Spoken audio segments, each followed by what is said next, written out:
What joy is. An overview. The definition. Joy is one of those words that everyone uses and almost no one defines. Ask 100 people what joy is, and you will receive 100 answers that range from the specific, the feeling I get when my dog runs to greet me, to the philosophical, a state of being aligned with something larger than yourself, to the almost embarrassed. Just happy, I suppose. The difficulty is not that people don't know joy. Nearly everyone has felt it. The difficulty is that joy is so fundamentally a lived experience, so immediate and particular and bodily, that translating it into language feels like trying to catch light in a jar.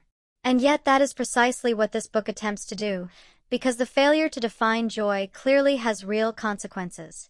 It means we confuse it with related but distinct states. It means we chase the wrong things. It means that entire psychological and cultural systems have been built on the assumption that joy is simply the presence of pleasure or the absence of pain, and those assumptions have led us badly astray. Let us begin, then, with what joy is not. Joy is not happiness, though the two are related. Happiness, in the way it is most commonly used in contemporary Western culture, tends to refer to a general life evaluation, a sense that one's life is going well, that things are satisfactory, that the balance of good and bad is tilted favorably. It is a relatively stable, cognitive appraisal. Joy, by contrast, is an acute, embodied, present-moment experience. It arrives. It blooms. It is felt as much in the body as in the mind, in the chest, in the limbs, in the face. While happiness can be a background hum, joy is a foreground flare. They can coexist, but they are not the same thing, and a person can experience profound joy in a moment while being, by broader life evaluation standards, unhappy. The grieving father who laughs helplessly at a story about his late wife knows this intimately. Joy is also not pleasure, though pleasure is one of its components in some of its forms. Pleasure is the good feeling that comes from sensory satisfaction, a delicious meal, a warm bath, physical touch. It is immediate, body-centered, and typically brief. Pleasure depends on stimulation. Remove the stimulus and the pleasure dissolves. Joy has a different quality. It can arise in the complete absence of sensory pleasure, in silence, in stillness, in the moment of understanding something profound, in the act of witnessing something beautiful that involves no physical gratification whatsoever. Joy also has a quality of expansion that pleasure does not share. Pleasure tends to draw attention inward, toward the body and the immediate experience. Joy tends to open outward, toward connection, toward the world, toward other people, toward something that feels larger than the self. Distinguishing joy from its neighbors. Contentment is closer to joy, but still distinct. Contentment is a quiet, settled state, the experience of sufficiency, of enoughness. It is peaceful and pleasant, but characteristically still. Joy, even in its quieter expressions, has a quality of aliveness to it, a kind of luminous vitality that contentment does not always carry. Excitement, on the other hand, shares joy's energy but lacks its depth. Excitement is energized anticipation, the future-oriented charge of something about to happen. It is associated with the dopamine system's anticipatory firing. More on this in Chapter 2, and it carries a quality of tension, of suspension, of incompleteness. Joy, by contrast, is characteristically present tense. It lives in the moment of arrival, the moment of being, the moment of full contact with what is actually happening right now. Researchers in the field of affective science, the scientific study of emotion, have worked for decades to produce reliable taxonomies of positive emotional states. One of the most influential is the work of Dr. Keltner and Jonathan Haidt, who identified awe as a distinct positive emotion characterized by vastness and the need for cognitive accommodation. More recently, researchers including Alan Cowan and Keltner have used machine learning and cross-cultural data to identify at least 27 distinct emotional states that human beings regularly experience. Within that landscape, joy appears as a cluster rather than a point, a family of related but distinct experiences that range from simple delight to transcendent bliss, all sharing a core signature of positive activation, presence, and openness. What makes joy particularly interesting, and what makes it worthy of a book of this scope, is that it functions simultaneously on multiple levels. Biologically, joy is a reward signal and a regulator of the nervous system. Psychologically, it is a broadening agent that expands cognition, creativity, and social connection. Socially, it is a bonding mechanism and a signal of safety and trust. Evolutionarily, it is a marker of adaptive success, of finding food, making friends, solving problems, creating, and connecting. Spiritually, it is, for many traditions and many individuals, the deepest available evidence that life is meaningful and that the self is in right relation with the world. No other positive emotion operates simultaneously across all of these dimensions with quite the same range and depth. Joy across cultures. The experience of joy appears to be universal. There is no known human culture in which joy is absent, and the facial expressions associated with genuine joy, the Duchenne smile, described in detail in Chapter 6, are recognized across cultures with near-perfect accuracy, even in cultures that have had no contact with Western media. And yet the triggers, the expressions, the social rules, and the cultural valuation of joy vary enormously across human societies. In many East Asian cultures, for instance, the public expression of intense joy is tempered by norms of social harmony and the suppression of emotions that might appear to elevate the individual above the group. In some indigenous cultures, joy is experienced as a collective rather than individual state. It belongs to the community, arises in ritual and shared experience, and is inseparable from the sense of being in right relation with the land, the ancestors, and the living world. In contemporary Western culture, and particularly in the United States, joy has been heavily mediated by consumer culture. The cultural script suggests that joy is something you acquire through the right experiences, the right purchases, the right relationships, the right achievements. This framing produces a fundamentally instrumental relationship with joy, in which it is always something to be gotten rather than something to be cultivated, noticed, or allowed. One of the central arguments of this book is that this framing is not only psychologically inaccurate but neurobiologically backwards. Joy, as we shall see, is far more responsive to attention, presence, and relationship than it is to acquisition and achievement.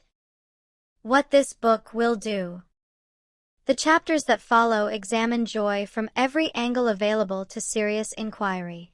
We begin with the neurobiology, the brain structures and systems that generate joyful experience. We move to the chemistry, the specific molecules involved and what they actually do. We explore brainwave states, psychological theories, behavioral expressions, spiritual dimensions, and the mechanisms by which joy is generated and sustained. We look at what triggers it, at all the ways it can be misunderstood and suppressed, at what its long-term presence or absence does to a human life. We examine it in real-world moments, vivid and particular, and we offer scientifically grounded, practically applicable guidance on cultivating it. Throughout, the animating conviction is this: joy is not a luxury. It is not a reward for those lucky enough to have easy lives. It is a fundamental biological endowment, a psychological capacity, and a spiritual orientation that every human being possesses and that every human being deserves to understand. Chapter 2. Neurobiology of joy. The brain as a joy-generating organ. The human brain is, among many other things, a joy-generating organ.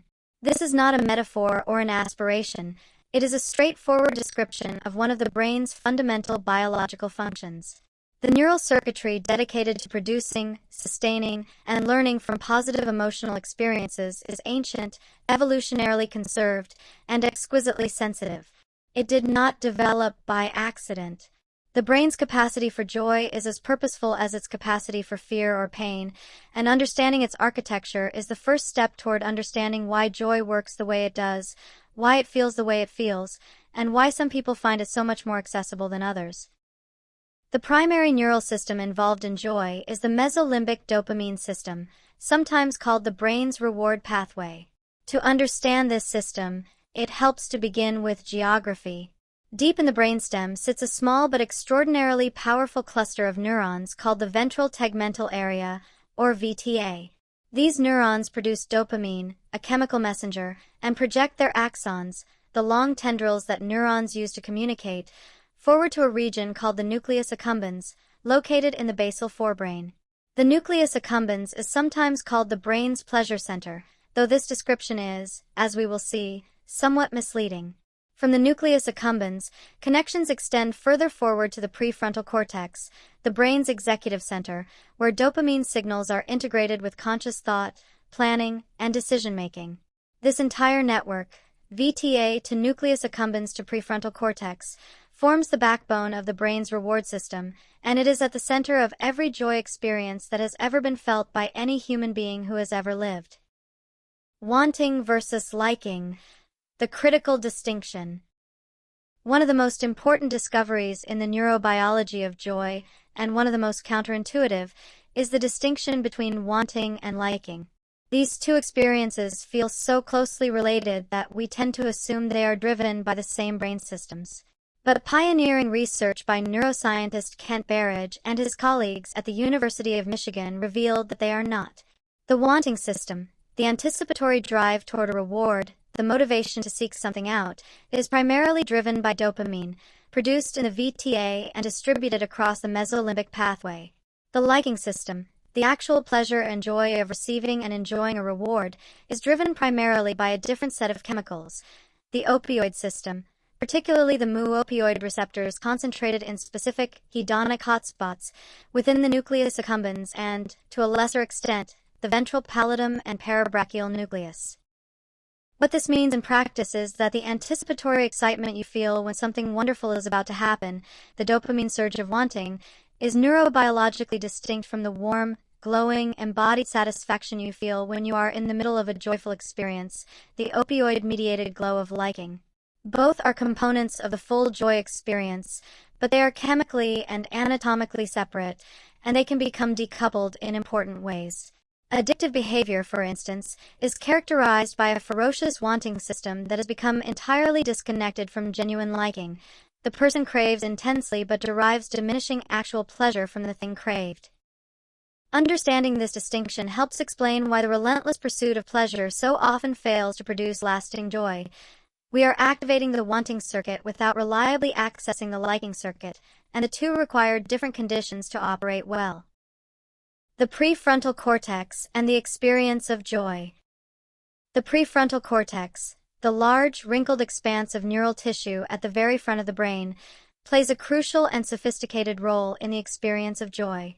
It is the seat of what psychologists call executive function, planning, decision-making, impulse control, and the integration of emotion with cognition. In the context of joy, the prefrontal cortex performs several essential tasks. It receives and interprets the dopamine signal from the mesolimbic pathway, giving it conscious meaning and integrating it with memory and expectation. It helps regulate the intensity of joyful states, dampening them when social context demands restraint, amplifying them when circumstances feel safe and celebratory. And crucially, it is involved in what neuroscientists call top-down regulation of emotion, the capacity to consciously direct attention in ways that either facilitate or inhibit emotional states.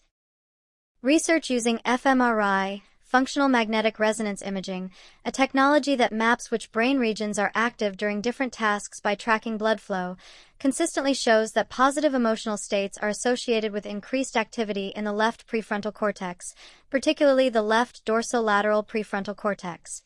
Neuroscientist Richard Davidson at the University of Wisconsin-Madison pioneered much of this research, finding that individuals who habitually report higher levels of positive affect, positive feeling states, tend to show greater baseline activity in the left prefrontal cortex compared to the right. This left-right asymmetry in prefrontal activity appears to be both a marker of trait-level positivity and, importantly, trainable. Davidson's research on long-term meditators showed that sustained contemplative practice shifted baseline prefrontal asymmetry toward the left, which is to say, toward greater joy readiness, in measurable, lasting ways. The anterior cingulate cortex, where feeling meets thinking. A less commonly discussed but deeply important region in the neuroscience of joy is the anterior cingulate cortex, or ACC. The ACC is a curved strip of neural tissue that wraps around the corpus callosum, the bridge connecting the brain's two hemispheres, and sits at the intersection of the limbic system, the brain's emotional core, and the prefrontal cortex. Its position is not accidental. The ACC is functionally a bridge between feeling and thinking, between the raw emotional signals generated by the deeper limbic structures and the cognitive processing performed by the cortex. During joyful states, the ACC is actively engaged in integrating these two streams of information, producing the characteristic quality of joy as an experience that is simultaneously felt in the body and understood in the mind, an emotion that arrives with a sense of rightness, of meaning, of things being as they should be. The ACC also plays an important role in conflict monitoring, detecting when things are not going as expected, when errors occur, when the world does not match our predictions. In joyful states, this system appears to quiet, which may partly explain the quality of ease and openness that joy produces. When the brain's alarm systems are at rest, attention can broaden, creativity can flourish, and social engagement becomes easier and more natural. The ACC's reduced conflict monitoring activity during joy states may be one of the neural mechanisms behind Barbara Fredrickson's broaden and build theory, examined in depth in Chapter 5. Neuroplasticity. Joy changes the brain. Perhaps the most consequential finding in the entire neurobiology of joy is this: repeated joyful experience literally changes the physical structure of the brain. This is neuroplasticity, the brain's capacity to rewire itself in response to experience, and it is not a metaphor. When neurons fire together repeatedly, the connections between them strengthen. The synaptic gaps between neurons, the tiny spaces across which chemical messages are transmitted, become more efficient. The dendrites, the receiving branches of neurons, grow and become more elaborate. New neurons can even form in certain regions, particularly the hippocampus, a process called neurogenesis that was once thought impossible in adult humans but is now well established in the scientific literature. What this means for joy is profound. Each time you experience genuine joy, you are not simply having a pleasant feeling that will fade and leave no trace. You are participating in the literal remodeling of your neural architecture. The circuits that generated that joy become slightly stronger, slightly more sensitive, slightly more available for future activation. Over time, with repeated experience, this produces a brain that is genuinely better at generating joy, more responsive to joy triggers, more efficient at sustaining joyful states, more capable of recovering quickly from negative states and returning to positive ones. This is not wishful thinking.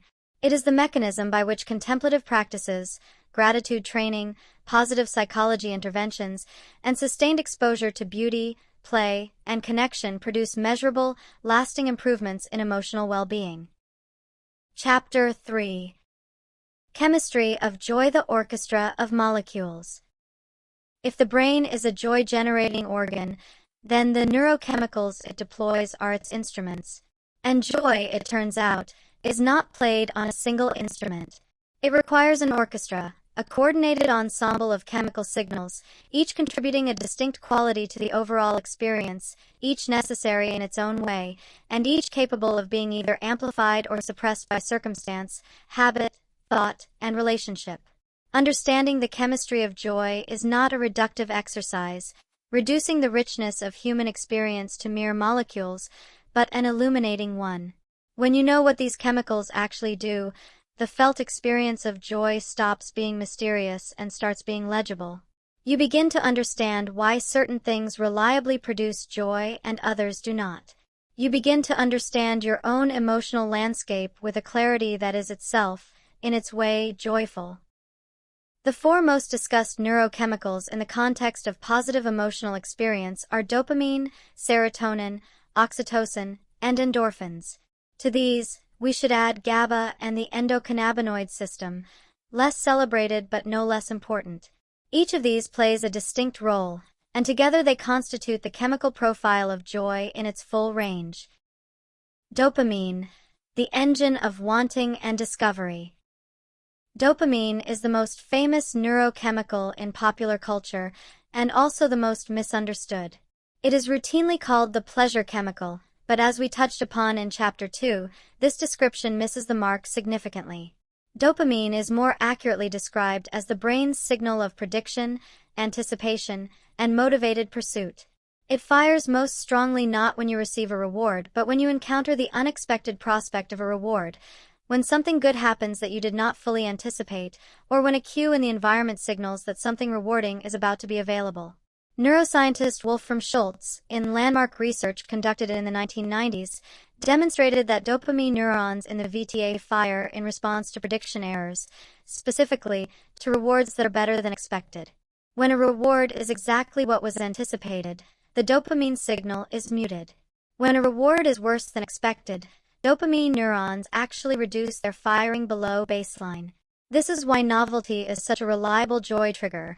Novelty is, by definition, something you could not have fully predicted, and unpredicted goodness drives the dopamine system harder than anticipated goodness ever can. In the context of joy, dopamine provides the forward-leaning energy, the engagement, the curiosity, the drive to pursue and discover. It is the chemistry of the scientist excited by a new hypothesis, the child reaching for an interesting object, the musician beginning to improvise. It is present in every form of joy that involves exploration and engagement with the world. But as Berridge's work makes clear, dopamine alone does not produce the warm, satisfied glow of deep joy. That requires the activation of the opioid system, a different chemical register entirely. Serotonin, the stabilizer of well-being. Serotonin's role in joy is quieter and more foundational than dopamine's. Where dopamine provides the spark and the surge, serotonin provides the steady background glow of emotional stability and well-being. Serotonin is produced primarily in the raphe nuclei, a set of small structures in the brainstem, and it projects to virtually every region of the brain, making it one of the most widely distributed chemical signals in the entire nervous system. Approximately 90 to 95% of the body's serotonin is actually produced in the gut, where it plays important roles in digestion and immune function, which is one reason why gut health and emotional well-being are so deeply interconnected. In terms of joy, serotonin's most important function is what might be called emotional floor setting. It establishes the baseline level of positive effect on which other emotional experiences are overlaid. When serotonin levels are adequate, the world feels manageable, even beautiful. Small pleasures register more readily. The capacity to feel joy is accessible. When serotonin is chronically low, as it is in depression, even genuinely joyful events can fail to produce the emotional response they would ordinarily generate. This is the experience of anhedonia, the clinical term for the inability to feel pleasure or joy, which is one of the defining features of major depressive disorder and which represents, in neurochemical terms, a failure of the serotonin system to provide the stable positive velocity background against which joy can arise. The most widely prescribed antidepressants, selective serotonin reuptake inhibitors, or SSRIs, work precisely by increasing serotonin availability in the synaptic gaps between neurons, which is why they are effective not just at relieving depression but at restoring the capacity for positive emotional experience. Oxytocin, the chemistry of connection and trust. Oxytocin is perhaps the most socially significant of the joy-related neurochemicals. Produced in the hypothalamus and released into the bloodstream by the pituitary gland, as well as acting directly within the brain, oxytocin is the chemical of social bonding, trust, and the warm, expanded sense of connection that characterizes relational joy.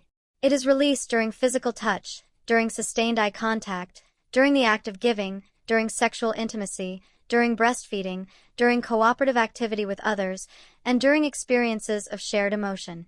Its presence transforms the neurochemical experience of social interaction, reducing the anxiety signals generated by the amygdala, the brain's threat detection center, and increasing the felt sense of safety, openness, and warmth. The joy that arises in genuine human connection, the joy of being truly seen, of belonging, of shared laughter, of the particular pleasure of a long conversation with someone who understands you, is oxytocin-mediated joy. It has a quality that distinguishes it clearly from dopamine-driven joy. It is warm rather than electric, deepening rather than escalating, and it tends to produce a sense of expansion toward the other person rather than a heightened awareness of the self.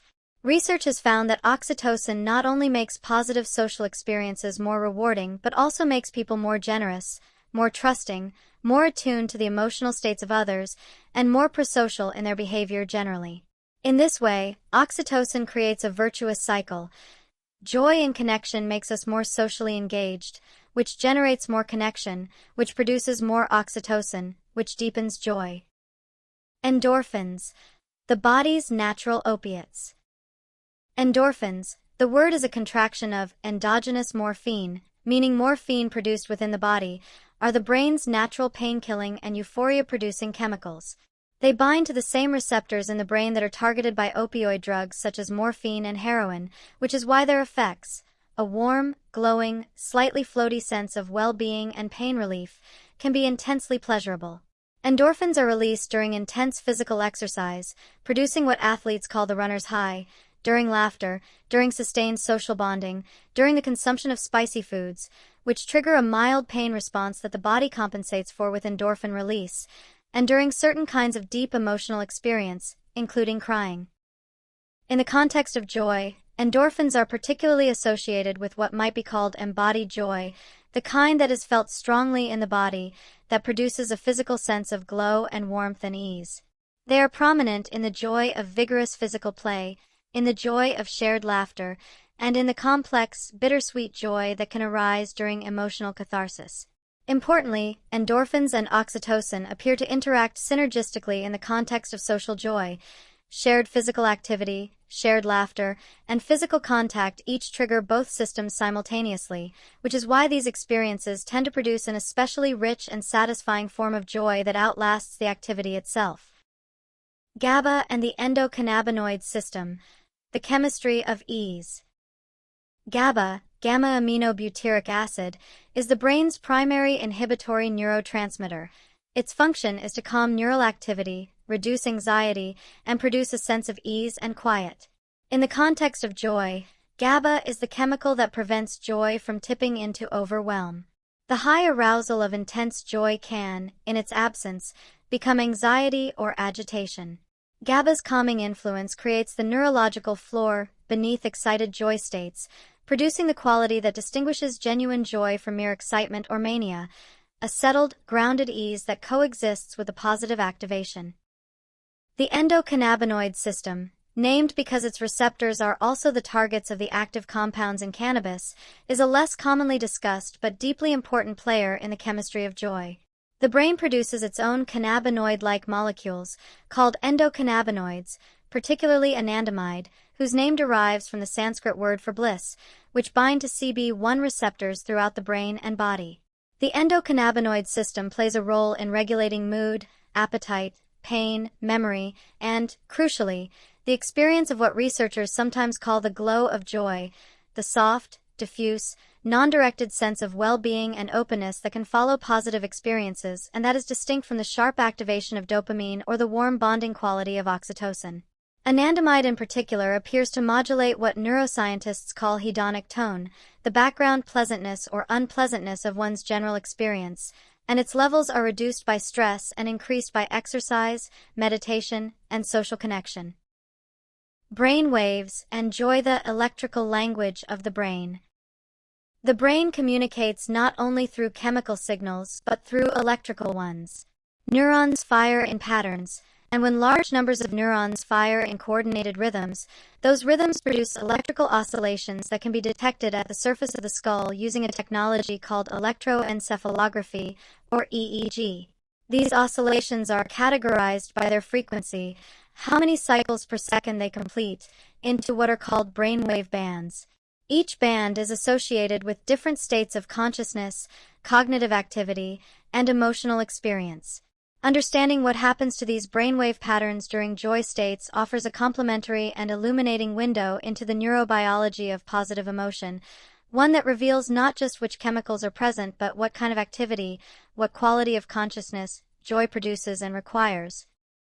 The 5 primary brainwave bands are delta, the slowest, associated with deep sleep, theta, associated with drowsiness, deep meditation, and insight, alpha, associated with relaxed wakefulness and creative openness, beta, associated with active, focused, problem-solving wakefulness, and gamma, the fastest, associated with intense cognitive processing and heightened awareness. Each of these bands is present in the brain simultaneously, to varying degrees, but the dominant frequency in a given moment largely characterizes the quality of consciousness in that moment. Joy, as it turns out, has a quite specific and measurable brainwave signature. Alpha waves, the frequency of joyful presence. Alpha waves, oscillating at frequencies between approximately 8 and 12 cycles per second, are the dominant brainwave pattern of relaxed, open, present moment awareness. Alpha is what the brain produces when you are awake but not straining, not anxiously scanning for threats, not grinding through a difficult problem, not rehearsing the past or rehearsing the future, but simply and fully present in the current moment with a quality of easy attentiveness.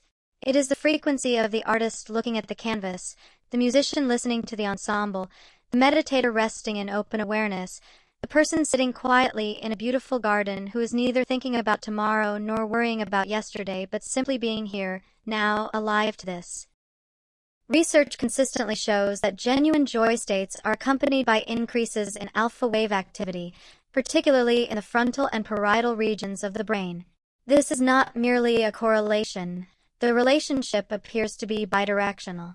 Practices that deliberately increase alpha wave production, such as mindfulness meditation, open monitoring meditation, and certain forms of slow, deep breathing, also tend to increase the frequency and ease of positive emotional states. Conversely, chronic high beta brain states, the signature of anxious, ruminative, overstimulated minds, are associated with decreased access to joy even in objectively positive circumstances. The anxious person at the birthday party who cannot stop worrying about what people think of them is experiencing exactly this, a brain stuck in high beta that cannot access the alpha frequencies in which joy most naturally arises. Theta waves, deep integration and insight joy. Theta waves, oscillating at approximately 4 to 8 cycles per second, are associated with deeper states of integration, the mental territory between waking and sleep, the state of deep daydreaming, hypnagogic imagery, profound meditation, and the kind of sudden insight that arrives when the conscious mind relaxes its grip. Many people report their most profound experiences of joy as having a theta-like quality, a sense of depth and stillness, a feeling that something has been understood or integrated at a level deeper than ordinary thought, a quality of what might be called arriving at a truth, at a recognition, at a felt sense of one's own nature or of the nature of things. Theta activity is particularly prominent in experienced meditators during states of deep absorption, and it is also the dominant frequency during what Mihai Csikszentmihalyi described as flow, the state of complete, effortless absorption in a challenging and rewarding activity. Theta and alpha often interact during creative and joyful states, producing what neuroscientists sometimes call an alpha-theta crossover, in which the boundary between relaxed wakefulness and deep integration becomes fluid. This is the brainwave signature of the musician lost in improvisation, the writer whose prose is arriving faster than they can think about it, the athlete performing at their peak with a sense of effortless precision. It is also, notably, the brainwave state reported in studies of long-term meditators during their practice, which provides one neural explanation for why sustained contemplative practice produces lasting improvements in the capacity for joy. Flow, the neuroscience of joy's highest expression. Flow, a term coined by psychologist Mihai Csikszentmihalyi to describe the state of complete, effortless, deeply pleasurable absorption in a challenging activity, represents, in neurological terms, one of the most striking and well-documented joy states available to human beings. During flow, the brain undergoes a process called transient hypofrontality, meaning that the normally dominant prefrontal cortex, the seat of self-monitoring, self-criticism, social anxiety, and conscious deliberation, temporarily reduces its activity. The result is a quieting of the inner critic, a silencing of the self-referential chatter that usually mediates between experience and the person having it. In flow, there is no gap between the person and the activity. There is only the doing, seamless and immediate and complete. The brainwave signature of flow involves simultaneous increases in both alpha and theta activity, combined with reduced high beta. The neurochemical profile includes elevated dopamine, providing engagement and reward, elevated norepinephrine, sharpening attention and energy, endorphins, providing physical ease and pleasure, and anandamide, the endocannabinoid that produces the quality of openness and non-grasping ease. The combination produces what many people describe as the most reliably joy-inducing state available in ordinary life, and Csikszentmihalyi's large-scale research, which collected experience sampling data from thousands of people across dozens of cultures, consistently found that flow states were associated with higher reported happiness and life satisfaction than almost any other kind of experience, including passive leisure. Neural coherence, the brain in harmony. Beyond individual brainwave frequencies, neuroscience has identified another measurable feature of joyful brain states: neural coherence. Coherence, in this context, refers to the degree to which different regions of the brain are oscillating in synchronized rhythms, working together, in phase, like a well-rehearsed orchestra playing in time with one another rather than each section doing its own thing. High coherence is associated with integrated, harmonious neural function. Information flows efficiently between regions, emotional signals are well integrated with cognitive processing, and the various subsystems of the brain are in productive communication. Low coherence is associated with the fragmented, dysregulated neural activity of chronic stress, anxiety, and trauma.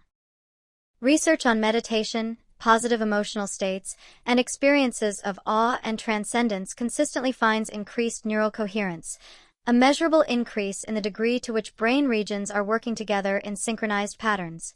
This neural synchronization appears to correlate with the subjective experience of joy as a whole body, whole self phenomenon, the sense, in moments of genuine joy, that one is not divided, not split between thinking and feeling, between the present and the past, between the self and the world, but coherently, completely, simply present and alive. Chapter 5. The Psychology of Joy. Positive psychology, the science of flourishing. For most of the 20th century, psychology was primarily a science of what went wrong. Its subject matter was psychopathology, depression, anxiety, schizophrenia, personality disorders, trauma, addiction. This focus was understandable and valuable. Understanding and relieving human suffering is among the most important things a science can do. But by the 1990s, a growing number of researchers began to argue that a science exclusively focused on pathology was missing half of the human story, or more than half, if joy and flourishing are among the most fundamental human capacities. The result was positive psychology, a movement formally launched by Martin Seligman in his 1998 presidential address to the American Psychological Association, which argued that the scientific study of human strengths, virtues, and positive experiences was not only legitimate but urgently necessary. Seligman's most influential contribution to the psychology of joy is his PERMA model, a framework for human flourishing that identifies 5 pillars of well-being, each supported by robust empirical research. The 5 pillars are positive emotions, engagement, relationships, meaning, and accomplishment. What is significant about this model in the context of joy is that it implicitly recognizes something that joy research consistently confirms. Genuine, sustainable positive emotional experience does not rest on positive emotions alone. It is built from the convergence of emotional, relational, existential, and achievement-oriented dimensions of experience. The person who chases positive feelings while neglecting meaning, connection, and engagement will find that those feelings remain elusive or hollow. The person who cultivates all 5 pillars simultaneously finds that joy arises more naturally, more reliably, and more deeply than any direct pursuit of happiness alone could produce. Csikszentmihalyi's flow theory.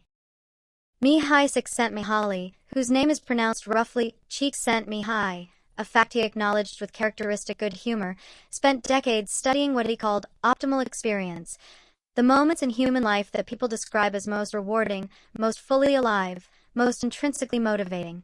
His method was the experience sampling method, in which participants wore beepers and reported on their activity and emotional state whenever randomly prompted throughout the day, producing an unusually rich and ecologically valid picture of how emotional quality varies across the activities of ordinary life. What he found, consistently and across cultures, was that the highest quality experiences were not those of relaxation and passive pleasure but of what he called flow, complete, effortless absorption in a challenging, skill-requiring activity. Flow requires a specific relationship between the challenge level of an activity and the skill level of the person doing it. Too easy, and the activity produces boredom. Too difficult, and it produces anxiety. But when challenge and skill are closely matched, when you are working at the very edge of your current capacity, flow becomes possible, and with flow comes a quality of joy that most people describe as unlike any other. In flow, time distorts. Hours can pass in what feels like minutes. Self-consciousness dissolves. The activity feels intrinsically meaningful and rewarding, independent of any external outcome. Csikszentmihalyi's research found flow across an extraordinary range of activities: rock climbing, surgery, chess, mathematics, jazz improvisation, farming, weaving, motorcycle racing, and washing dishes, demonstrating that flow, and the joy that accompanies it, is not about what you are doing but about how you are doing it, and specifically about the quality of absorbed, challenged engagement that the activity demands. Fredrickson's Broaden and Build Theory. Barbara Fredrickson's Broaden and Build theory is perhaps the most consequential framework in the psychology of joy, and it addresses a question that had puzzled emotion researchers for years. What, exactly, are positive emotions for? The evolutionary function of negative emotions is easy to understand. Fear prepares the body to flee or fight. Anger motivates confrontation and boundary defense. Disgust prevents contamination. Each negative emotion produces a specific, narrowed action tendency, a rapid, evolved response to a specific class of threat. But what do positive emotions do? The answer, Fredrickson proposed, is that they broaden. Joy, specifically, broadens the momentary thought-action repertoire. It literally expands the range of what a person notices, thinks about, and is motivated to attempt. Joy sparks the urge to play, to explore, to create, to connect. And this broadening, in turn, builds. It builds enduring personal resources, physical, psychological, intellectual, and social, that outlast the emotion itself. This is why joy is not merely pleasant but functionally important. A person in a joyful state notices more of their environment, generates more creative solutions to problems, is more open to new information, makes broader social connections, and is more willing to take constructive risks. These expanded capacities, acquired during joyful states, do not disappear when the joy fades. They accumulate over time, building what Fredrickson calls psychological capital: the resilience, flexibility, creativity, and social richness that allow a person to navigate adversity more effectively and to find more joy in the future. The process is self-reinforcing and self-amplifying. Fredrickson calls it an upward spiral, and it provides the empirical grounding for a claim that might otherwise sound merely poetic, that joy makes you more capable of joy. Hedonic and eudaimonic joy. Psychologists distinguish between two fundamentally different kinds of joy, drawing on a distinction that goes back to ancient Greek philosophy. Hedonic joy, from hedon, meaning pleasure, is the joy of pleasant experience, sensory satisfaction, and the avoidance of pain. It is the joy of a good meal, a beautiful day, a warm bath, a satisfying entertainment. It is real, it is valuable, and it is reliably associated with positive mood and short-term well-being. But hedonic joy is also characteristically brief and prone to what psychologists call hedonic adaptation, the tendency of repeated pleasures to lose their potency as they become familiar. The first bite of a favorite food is always more intensely pleasurable than the 15th, and the first experience of a new luxury rapidly becomes the new normal from which further upgrades are measured. Eudaimonic joy, from eudaimonia, meaning roughly human flourishing or living well, is a deeper, more durable, and less adaptation-prone form of positive experience. It is the joy that arises from meaning, from purpose, from living in alignment with one's values, from genuine connection with others, from contributing to something larger than oneself, from growing and becoming more fully oneself over time. Research by psychologist Carol Riff has identified 6 components of eudaimonic well-being: self-acceptance, positive relations with others, autonomy, environmental mastery, purpose in life, and personal growth. And studies consistently show that eudaimonic well-being predicts physical health, longevity, and life satisfaction more robustly than hedonic well-being alone. The happiest people in the long term are not those who have the most pleasure, but those who have the most meaning, and meaning-based joy is both richer in quality and far more resistant to the flattening effects of hedonic adaptation. Attachment, childhood, and the foundation of joy. The capacity for joy is not equally distributed at birth. It is shaped, profoundly and lastingly, by the quality of early attachment relationships. Specifically, the degree to which a child's primary caregivers provided a secure, responsive, attuned relational environment in which the child's emotional states were met with warmth and understanding rather than dismissal, overwhelm, or unpredictability. Attachment theory, developed by psychiatrist John Bowlby and extended by developmental psychologist Mary Ainsworth, is one of the most robustly supported frameworks in all of psychology, and its implications for joy are significant. Children who develop secure attachment, who learn, through repeated experience, that their emotional needs will be responded to reliably, develop what psychologists call affect regulation, the capacity to manage their own emotional states effectively, to move through negative emotions without becoming overwhelmed by them, and to access positive states readily. They also develop an internal working model of relationships as safe and trustworthy, which allows them to approach social situations with openness and warmth rather than anxiety and defensiveness. Since joy is, as we have seen, deeply relational, mediated by oxytocin, shaped by social context, dependent on the sense of safety that genuine connection requires, the child who develops secure attachment is developing, simultaneously, the neurological and psychological foundations of joy. The child who does not, whose early relational environment is frightening, neglectful, or chronically misattuned, may carry into adulthood a nervous system that is quicker to threat than to trust, and a relational template that makes the social dimensions of joy harder to access, even when positive relationships are genuinely available. Chapter 6. The Behavior of Joy. Joy written on the body.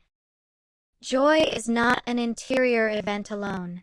It is an event that happens in and through the body, and it expresses itself in behavior with a specificity and universality that have fascinated scientists since Darwin first proposed, in 1872, that emotional expressions were evolutionary adaptations shared across the human species. We do not only feel joy, we perform it, radiate it, transmit it, and receive it through the bodies we inhabit and share with one another. The study of joy's behavioral expressions reveals not only how joy works in individuals but how it works between individuals, how it functions as a social signal, a bonding mechanism, a contagious force that spreads through groups, families, and communities with a power that is both measurable and deeply consequential. The most immediately recognizable behavioral expression of joy is the smile. But not all smiles are equal, and the science of smiling reveals a distinction that is both technically precise and humanly profound.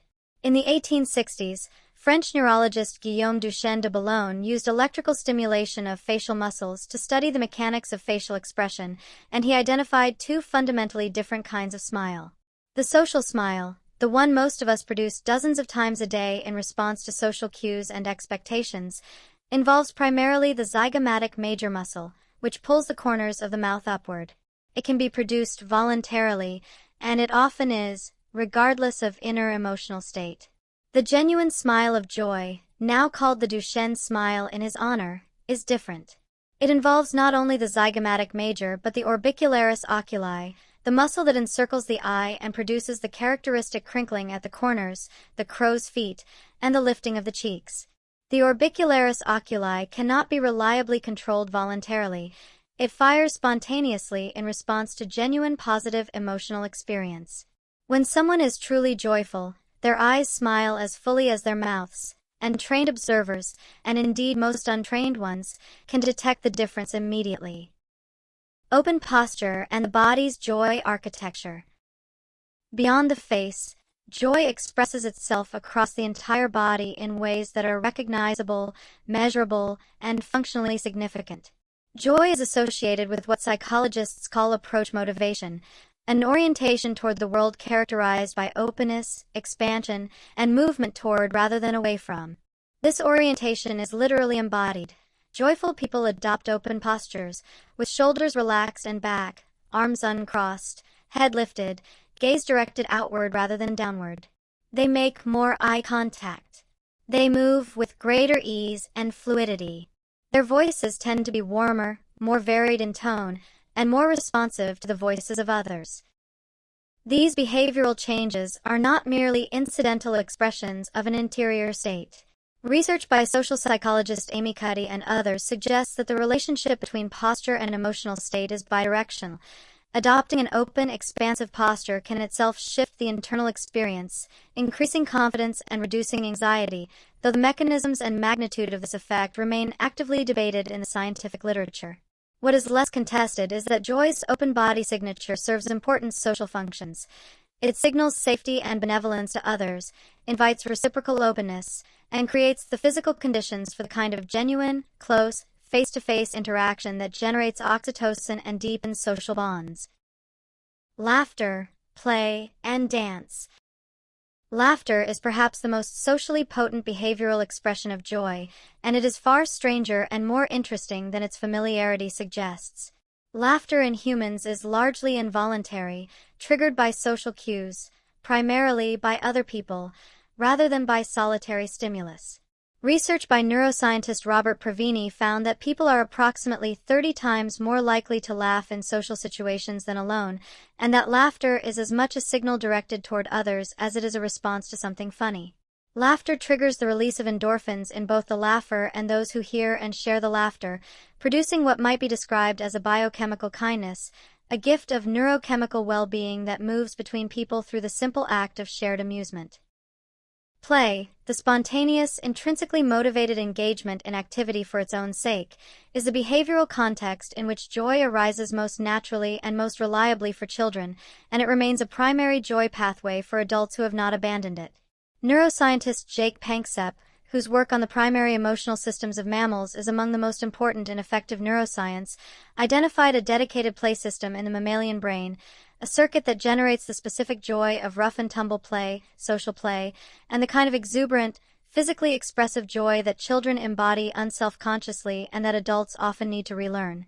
Dance, which combines the joy of physical movement with the joy of social synchrony and often with music, represents one of the most reliably powerful joy-inducing behaviors available to human beings, and it appears in every human culture that has ever been documented. Social contagion. Joy is infectious.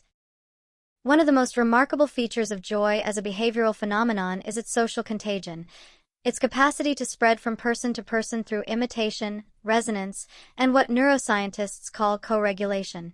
The neural system most directly implicated in this contagion is the mirror neuron system, a network of neurons that fires both when you perform an action and when you observe the same action performed by another. Mirror neurons appear to play a role in empathy, in social learning, and in the automatic emotional resonance that occurs when we witness another person's emotional state. When you see a genuinely joyful person, when you see the Duchenne smile, the open posture, the sparkling eyes, your mirror neuron system activates, producing a partial internal simulation of that state in your own nervous system. You do not just observe their joy, you feel a reflection of it in your own body. This social contagion of joy operates not only at the individual level but at the level of groups and communities. Research by sociologists Nicholas Christakis and James Fowler, using large-scale social network data, found that happiness, and by extension joy, spreads through social networks up to 3 degrees of separation. A person is more likely to be joyful if their friends are joyful, if their friends' friends are joyful, and even if their friends' friends' friends are joyful, regardless of whether they have ever met those more distant connections. Joy, in other words, is a social contagion that moves through human networks in ways that are statistically significant and that operate beyond the boundaries of direct personal relationship. This finding has profound implications for how we think about the social conditions of human well-being. Chapter 7. The Spiritual and Inner Experience of Joy. The joy that language can barely hold. There is a form of joy that most people have encountered at least once, perhaps rarely, perhaps unexpectedly, perhaps at a moment they would not have predicted, that feels qualitatively different from every other positive experience. It is not merely more intense than ordinary joy. It is different in kind. It has a quality of depth, of stillness within the movement, of contact with something that feels larger than the self without being in any way alien to the self. It arrives, unbidden usually, in the face of great beauty, or at the moment of profound understanding, or in the depths of genuine silence, or in the mysterious recognition of something that has never been seen before but feels impossibly familiar. It tends to be wordless, or to render language suddenly inadequate. And it tends to be accompanied by a paradoxical sense of both fullness and emptiness, of being completely present and completely free of the usual sense of being a someone with a somewhere to be and something to accomplish. This form of joy has been described, pointed to, and struggled toward by every contemplative tradition in human history, and by every serious poet who has ever picked up a pen. C.S. Lewis called it Sehnsucht, a German word that means roughly longing, but that Lewis used to describe a specific bittersweet joy that he associated with moments of contact with the transcendent through beauty, memory, and imagination. He spent much of his intellectual life arguing that this longing, precisely because it is never fully satisfied by any earthly object, points towards something that transcends the earthly, that the joy itself is evidence of a dimension of reality that ordinary consciousness does not normally access. Whether or not one accepts that metaphysical argument, the phenomenological description is accurate and widely recognized. This particular quality of joy carries within it a quality of reaching, of approaching something that is simultaneously here and not here, known and unknown. Contemplative traditions and the depths of joy. The Zen Buddhist tradition points toward a form of joy that it associates with what is sometimes translated as ordinary mind, the direct, immediate experience of the present moment stripped of the conceptual overlays, narratives, and preferences that normally mediate between awareness and experience. In the Zen framework, joy is not something added to experience but something revealed when the usual additions, the commentary, the evaluation, the self-referential storytelling, are quieted. The 10th century Zen master Linji Yishuan put it with characteristic bluntness: if you meet the Buddha on the road, kill him, meaning, do not place your joy at the end of any path or concept, including this one. The joy the tradition points toward is already present, beneath the noise of the grasping mind, and the work of practice is not to acquire it but to stop obscuring it. The Sufi poets, Rumi, Hafiz, Ibn Arabi, described joy that arises not despite grief and longing but through them and within them. Rumi's Masnavi opens with the image of the reed flute crying for its separation from the reed bed, and the poem's argument is that this very cry, this very longing and grief, is the sound of divine joy moving through a human instrument. The joy the Sufi tradition describes is not the absence of suffering but the discovery of a dimension of joy that coexists with suffering. That is, in some sense, the substance within which all experience, including grief and loss, takes place. This is a radically different framework from the Western popular understanding of joy as the opposite of suffering, and it is one that a growing body of psychological research on post-traumatic growth, meaningful adversity, and the relationship between grief and gratitude is beginning to substantiate empirically. Maslow's peak experiences.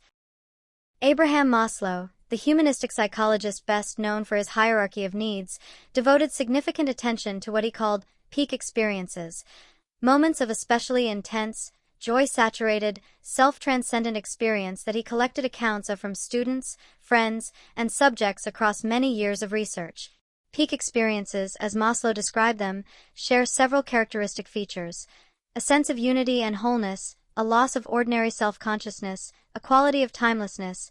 The experience seems to step outside ordinary clock time, a feeling of intense aliveness and reality, a sense that something has been perceived as it really is rather than filtered through the usual categories of the habitual mind, and an emotional tone of deep, often wordless joy that can be so intense as to produce tears, physical trembling, or a kind of stunned silence. Maslow argued that peak experiences were not rare pathological events but a natural human capacity, one that conventional psychology had largely ignored because of its focus on pathology and its methodological discomfort with subjective, non-quantifiable experience.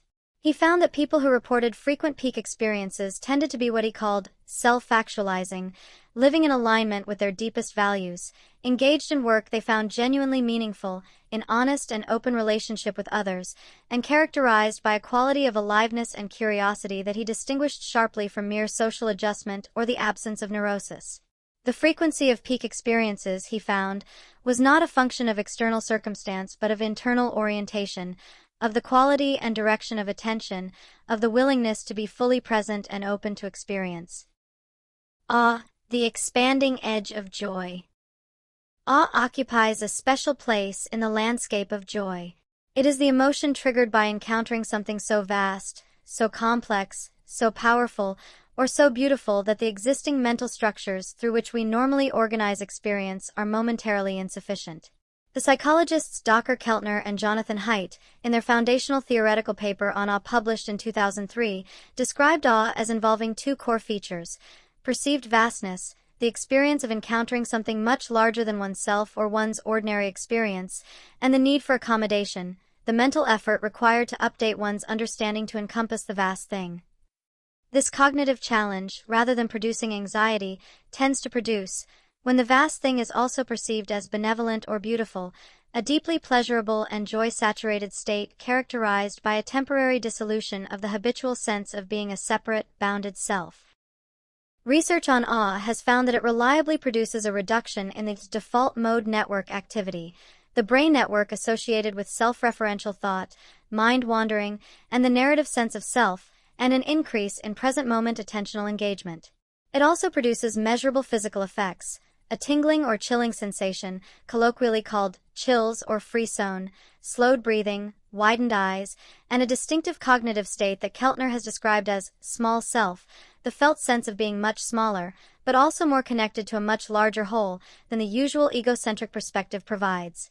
People who experience awe frequently report feeling more generous, more connected to others, more willing to help strangers, and more satisfied with their lives, effects that align precisely with the chemistry of joy discussed in Chapter 3 and the broaden and build dynamics of Chapter 5. Chapter 8. The Mechanisms of Joy. The nervous system as joy's infrastructure. To understand how joy is generated and sustained in the body, it is necessary to understand something about the autonomic nervous system, the branch of the nervous system that regulates the body's internal state, including heart rate, breathing, digestion, immune function, and the body's overall level of arousal and readiness. The autonomic nervous system has traditionally been described as having two branches: the sympathetic system, which activates the body for action, the famous fight-or-flight response, and the parasympathetic system, which calms the body and supports the functions of rest, digestion, social engagement, and recovery. Joy, it turns out, is predominantly a parasympathetic dominant state, a state that requires and is supported by the calming, opening, slowing branch of the nervous system, not the activating, narrowing, accelerating one. This might seem counterintuitive, because some forms of joy are experienced as energizing and exciting rather than calm. The key is in the distinction between activation and threat activation. The sympathetic nervous system can be engaged for two very different reasons: because the brain has detected a threat, producing fear, anxiety, or anger-based mobilization, and because the brain has detected an opportunity, a social reward, or a positive challenge, producing what some researchers call excitatory activation or positive stress. The activation of approaching something wonderful rather than fleeing something frightening. These two modes of sympathetic engagement feel very different and produce different physiological and chemical signatures, even though they share the common feature of arousal. What they do not share is the underlying state of safety and openness that deep joy requires and that the parasympathetic system provides. The ventral vagal complex: safety, connection, and joy. Psychiatrist and neuroscientist Stephen Porges has contributed what is perhaps the most anatomically precise framework for understanding the nervous system's role in joy through his polyvagal theory, developed over several decades beginning in the 1990s. Porges identified a specific branch of the parasympathetic system, the ventral vagal complex, sometimes called the social engagement system, that is anatomically and functionally distinct from the older, more primitive parasympathetic pathways. The ventral vagal complex is connected to the muscles of the face, the middle ear, enabling fine discrimination of human vocal prosody, the emotional music in a human voice, the larynx and pharynx, enabling the warmth and responsiveness of the human voice, and the heart, enabling the heart rate variability that is associated with emotional flexibility and resilience. When the ventral vagal system is active, it produces a specific experiential state that Porges describes as safe and social. A felt sense of being safe in one's body and safe in connection with others, a state in which social engagement is rewarding rather than threatening, in which the face is animated and responsive, in which the voice carries warmth and nuance, and in which the heart beats with flexible rhythmicity rather than rigid, anxious regularity. This is, neurologically speaking, the physiological prerequisite for relational joy. Without the felt sense of safety, without the ventral vagal system's active, engaged, open-hearted orientation, the brain cannot fully access the oxytocin-mediated bonding that social joy requires, and the quality of openness and trust that allows joy to arise in shared experience remains unavailable, however positive the objective circumstances might be. Attention and presence as joy's engine. One of the most practically important findings in the psychology of joy is one of the simplest to state and one of the most difficult to enact. Joy lives where attention is fully placed. This is not a philosophical claim, but an empirically supported one. A landmark study by psychologists Matthew Killingsworth and Daniel Gilbert, published in Science in 2010 and based on experience sampling from over 2,000 participants, found that people were happiest, reported the highest levels of positive feeling, when their minds were most present to what they were actually doing, regardless of what activity that was. Mind wandering, the default state of the human mind, which was engaged in it approximately 47% of the time in the study, was associated with significantly lower reported happiness than present moment engagement with the same activities. The paper's conclusion has become one of the most quoted in happiness research: a wandering mind is an unhappy mind. The reason for this, in the context of what we now understand about joy's neurobiological architecture, is illuminating. Joy is an event that happens in the present moment. It requires the processing of present moment sensory, relational, and aesthetic information, the input from the world as it actually is right now. Mind wandering, by definition, redirects cognitive resources away from the present and toward the past, typically in the form of rumination, or the future, typically in the form of worry or planning. In doing so, it removes the attentional resources that joy requires. The beautiful thing on the table, the kind gesture in the room, the warmth of the sunlight through the window, none of these can generate joy if the mind is elsewhere. Presence, then, is not merely a virtue or a spiritual achievement. It is the functional prerequisite of joy, the condition without which joy's neural and chemical machinery simply cannot engage. Play, the primary mechanism. Jake Panksepp's identification of a dedicated play system in the mammalian brain, a neural circuit distinct from the pleasure, fear, rage, and seeking systems, is one of the most important findings in the neuroscience of joy and one of the most directly applicable to everyday human life. Play, in Panksepp's framework, is not merely a behavior that happens to produce joy. It is the primary behavioral expression of a dedicated neural system that evolved specifically to generate social joy through physical, spontaneous, mutual engagement. The play circuit is particularly active in juvenile mammals of all species, the rough-and-tumble wrestling of puppies, the chasing games of young primates, the pretend play of human children, but it does not disappear with maturity. In adult humans, it expresses itself through humor, games, sport, creative play, sexual intimacy, and the playful quality of genuine, warm social interaction. Adults who maintain access to this play system, who regularly engage in activities characterized by spontaneity, physical expressiveness, humor, and the suspension of achievement-oriented self-consciousness, consistently report higher levels of subjective well-being, greater creativity, stronger social bonds, and better psychological resilience than those whose lives have become entirely dominated by productivity and seriousness. The loss of play in adult life is not maturity, it is impoverishment. And the recovery of play, which many adults find requires deliberate permission-giving and the overcoming of cultural shame about not being serious enough, is among the most effective and underutilized pathways to the recovery of joy. Chapter 9. Triggers of Joy. What calls joy forth? Joy does not arise randomly. Like all emotions, it is triggered by specific stimuli, events, perceptions, thoughts, sensations, or relational moments that the brain's appraisal systems evaluate, usually very rapidly and often below conscious awareness, as relevant to the organism's well-being and adaptive success.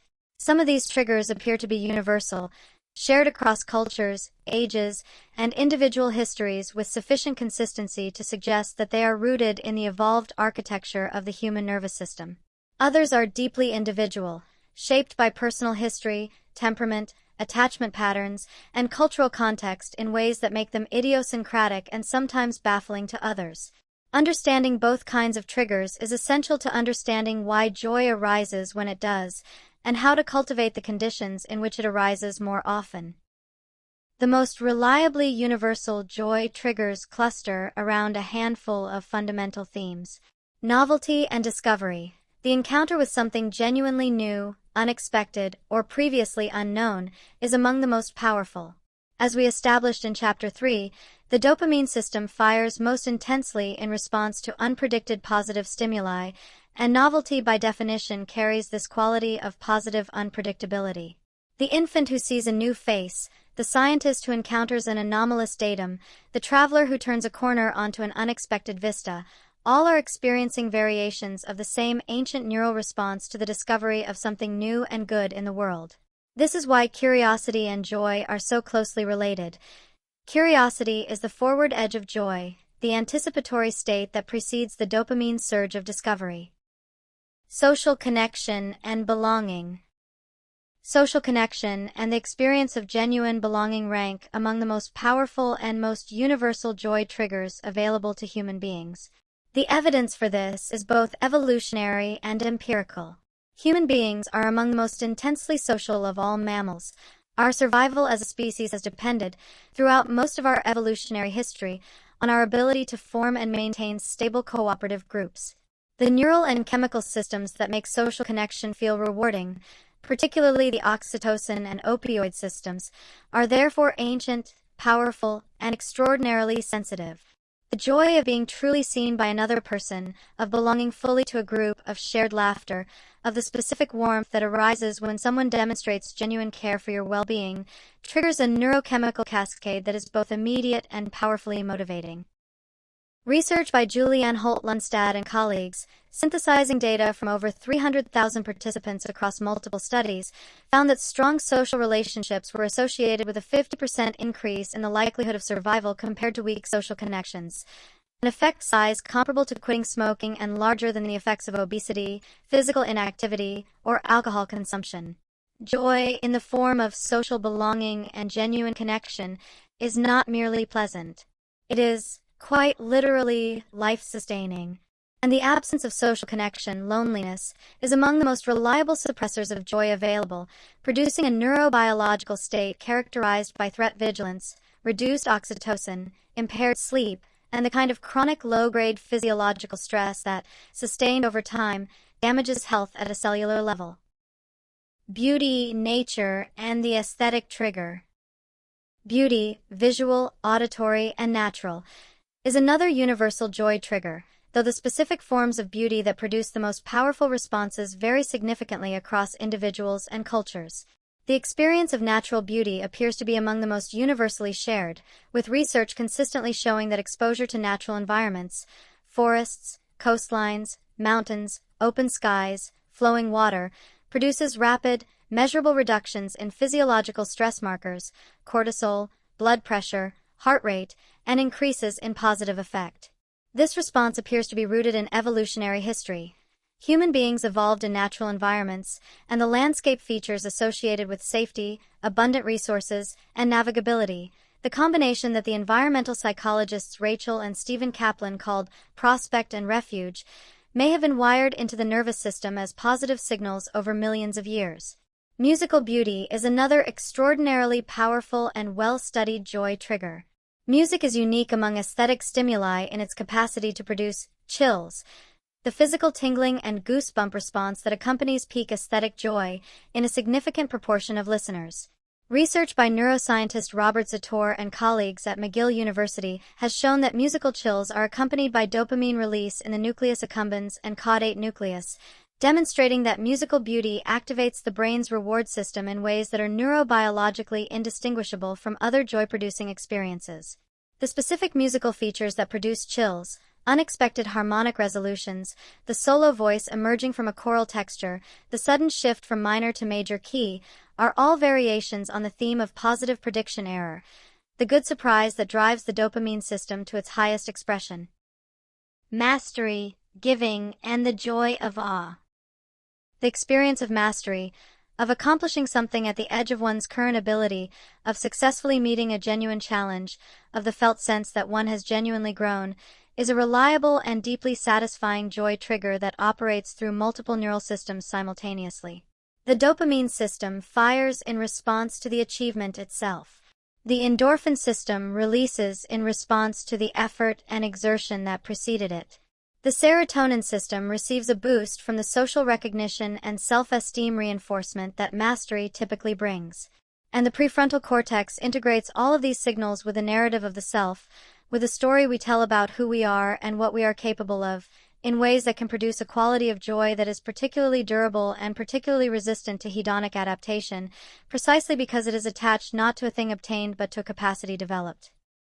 Acts of giving, genuine generosity, freely chosen, toward another, are among the most reliably joy-producing behaviors documented in psychological research. A 2008 study by Elizabeth Dunn and colleagues at Harvard found that participants who spent money on others reported significantly higher happiness than those who spent the same amount on themselves, and this prosocial spending effect has been replicated across dozens of subsequent studies in countries from Canada to Uganda to India. The joy of giving is mediated in part by the oxytocin system. Generosity activates social bonding, in part by the dopamine system. Giving is a form of prosocial achievement, and in part by the so-called helper's high, the endorphin surge associated with altruistic action that has been documented in volunteers, donors, and anyone who has felt the specific, luminous warmth of having made a genuine difference to another person's experience. The individuality of the joy system. For all that the universal triggers share, the joy system is also powerfully individual, shaped by temperament, personal history, sensory sensitivity, and the particular contours of a given person's neural architecture and life experience. What floods one person with joy may leave another genuinely unmoved, and this individual variability is not a failure of appreciation or a character defect. It is the natural expression of the extraordinary diversity of human nervous systems and the particular experiences that have shaped each one. Some people experience peak joy in loud, social, kinetically charged environments, concerts, parties, athletic events, while others find that the same environments actively suppress joy and that their deepest joy arises in solitude, in nature, in quiet creative engagement. Neither is more valid than the other. Neither is more truly joy. They are simply different expressions of a system that has been sculpted into a particular shape by a particular life. Chapter 10. Variations of Joy. Joy is not one thing. If joy were a single, uniform experience, if every instance of joy felt the same and arose from the same conditions, understanding it would be relatively straightforward. But joy is not one thing. It is a family of related experiences, each with its own quality, its own neurobiological signature, its own relationship to time and self and world. Just as the family of negative emotions includes fear, anxiety, dread, terror, sadness, grief, melancholy, and despair, each distinct, each valuable, each conveying specific information, the family of positive emotions that we gather under the heading of joy includes variations that are genuinely, meaningfully different from one another and that serve different functions in a human life. To conflate them is to lose precision, and the loss of precision about joy has real consequences for how we understand and cultivate it. Simple pleasure is the most immediate and perhaps the most democratic of joy's expressions. It is the warm, uncomplicated good feeling that arises from sensory satisfaction, taste, touch, warmth, physical ease, sensory beauty. It is immediate and present tense, and it requires no particular skill or readiness to feel, only sensory function and the absence of overwhelming pain or distress. Pleasure is mediated primarily by the opioid and dopamine systems in interaction, and it is the form of joy most directly targeted by hedonic adaptation. It diminishes rapidly with repetition. But it is also, when genuinely attended to, a reliable and accessible doorway into the present moment, which is, as we have seen, where all the deeper forms of joy live. Delight, exhilaration, and elation. Delight is a step beyond simple pleasure. It carries a quality of surprise and specificity, of something fitting perfectly, of the world delivering exactly the right thing at exactly the right moment. The child who finds a butterfly on their sleeve, the adult who reads a sentence that says precisely what they have always felt but never found words for, the friend who receives an unexpected kindness, these are experiences of delight. Delight has an element of gift to it, of something received rather than sought, and its neurobiological signature includes the dopamine of positive prediction error alongside the opioid warmth of liking. It is characteristically brief but vivid, and it tends to lodge itself in memory with particular clarity. Exhilaration is joy's high-energy, kinetically charged face, the feeling of speed, of height, of the body moving powerfully through space, of release and freedom and momentum. It is characterized by high sympathetic nervous system activation in its positive, approach-motivated mode, elevated heart rate, increased adrenaline, heightened sensory acuity, and the distinctive mix of excitement and aliveness that characterizes physical peak experiences. Skiing, dancing, riding a fast bicycle, plunging into cold water, performing live music. These are the characteristic contexts of exhilaration. Elation is related but distinct. It is the joy of triumph, of having achieved something significant, of the moment when effort and hope and work converge into realized success.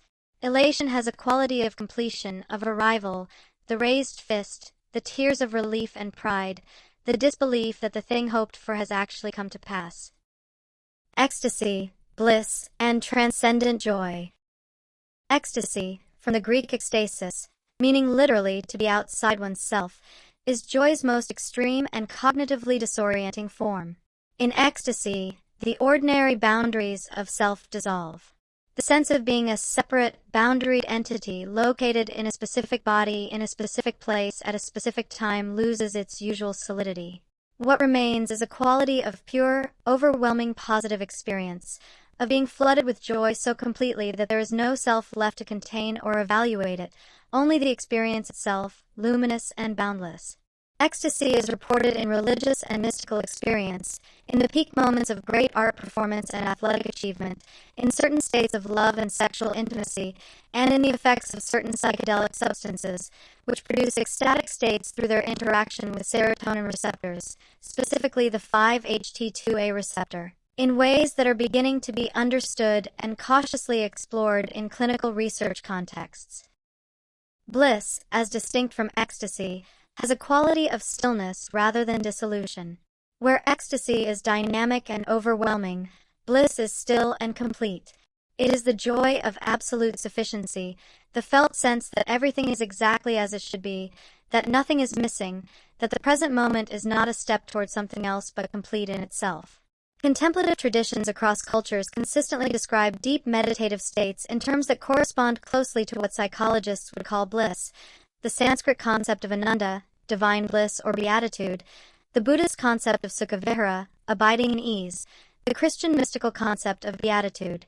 Neuroscience's study of advanced meditators in these states has found distinctive neural signatures including elevated alpha and theta synchrony, reduced default mode network activity, and dramatically increased neural coherence, consistent with a subjective report of a state that is simultaneously completely still and completely alive.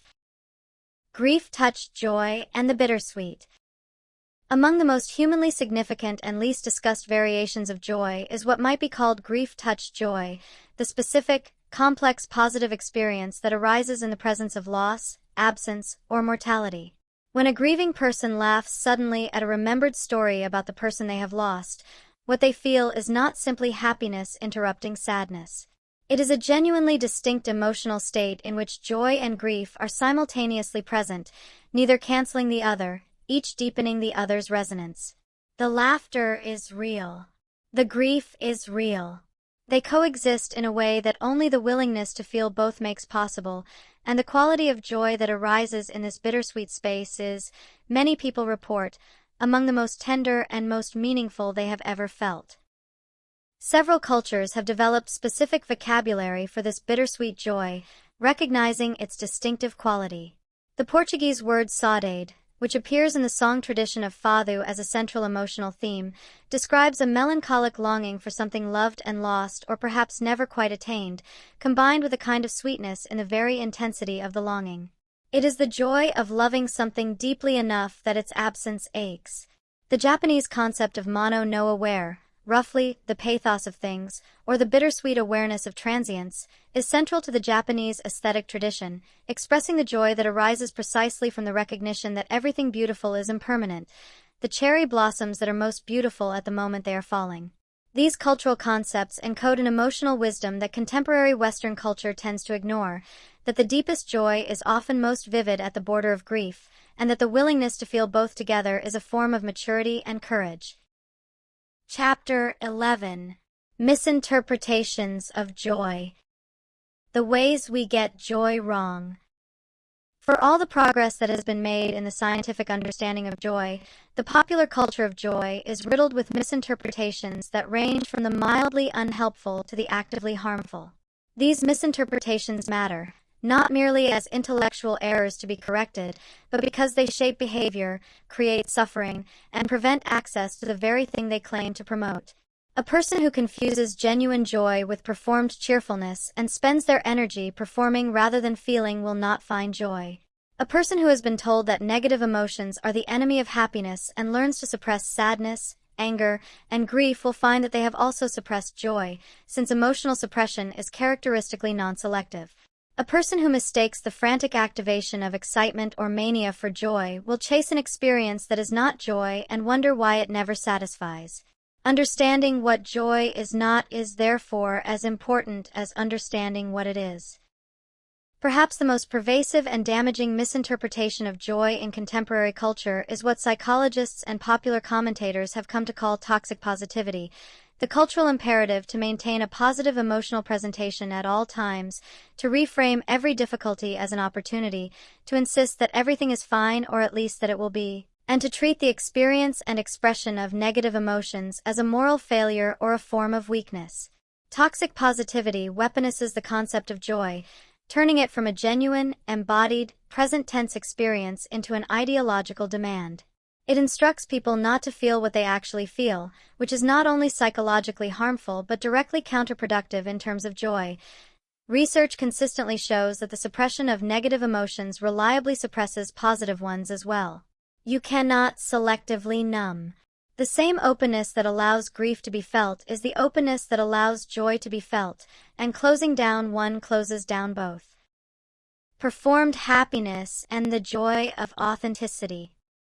Closely related to toxic positivity is the phenomenon of performed happiness, the social presentation of positive emotional states that are not actually present, motivated by the desire to appear well, to meet social expectations, or to avoid burdening others with one's genuine experience.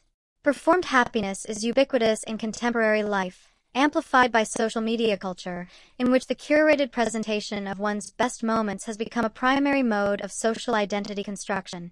Research by social psychologists on social comparison processes finds that exposure to the performed happiness of others, particularly online, reliably reduces the viewer's self-reported well-being, producing envy, inadequacy, and the sense that everyone else is experiencing a joy that one is somehow missing out on. This is a profoundly self-defeating dynamic. The performance of joy suppresses genuine joy in both the performer and the observer. Genuine joy, by contrast, has a quality of authenticity, of being congruent with one's actual inner state, that is both intrinsically more satisfying and socially more rewarding than performance. Research on authenticity and well-being consistently finds that the feeling of being one's genuine self in one's relationships and contexts is among the most robust predictors of sustained positive effect. This is partly because authentic self-expression reduces the cognitive and emotional load of maintaining a performance, freeing up resources for actual experience. And it is partly because authenticity in emotional expression signals trustworthiness and genuine connection to others, which in turn generates the oxytocin-mediated relational joy that performed emotional states cannot produce. Joy, introversion, and the extroversion bias.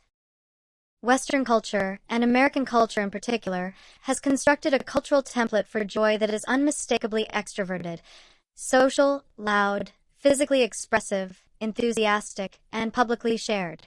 This template is so pervasive that many introverts, whose joy tends to be quieter, more internally registered, more relished in solitude or in small, intimate, deep connections than in large, stimulating social settings, have concluded, often from childhood, that either their joy is somehow inadequate or that they are somehow missing the capacity for genuine joy. Neither conclusion is correct. Introversion and extroversion are different but equally valid nervous system configurations, with different optimal arousal levels, different social batteries, and different characteristic joy landscapes. The introvert's joy is real joy, neurobiologically identical in its essential features to the extrovert's joy, despite the fact that it may look nothing like the cultural template. The deeply absorbed reader losing themselves in a beautiful book, the naturalist alone in a forest in a state of quiet rapture, the introvert having a long, intimate, philosophically honest conversation with one trusted friend. These are profound joy states, as neurochemically rich and as humanly significant as any more outwardly spectacular expression. The cultural equation of joy with extroversion is not a neutral error. It has caused genuine psychological harm to the significant portion of the population, somewhere between 1/3 and 1/2, depending on how the trait is defined, whose joy expresses itself more quietly than the cultural template demands. Mania, anxiety, and the false positives. Two emotional states are commonly confused with joy in ways that can have serious consequences: mania and anxiety-driven excitement.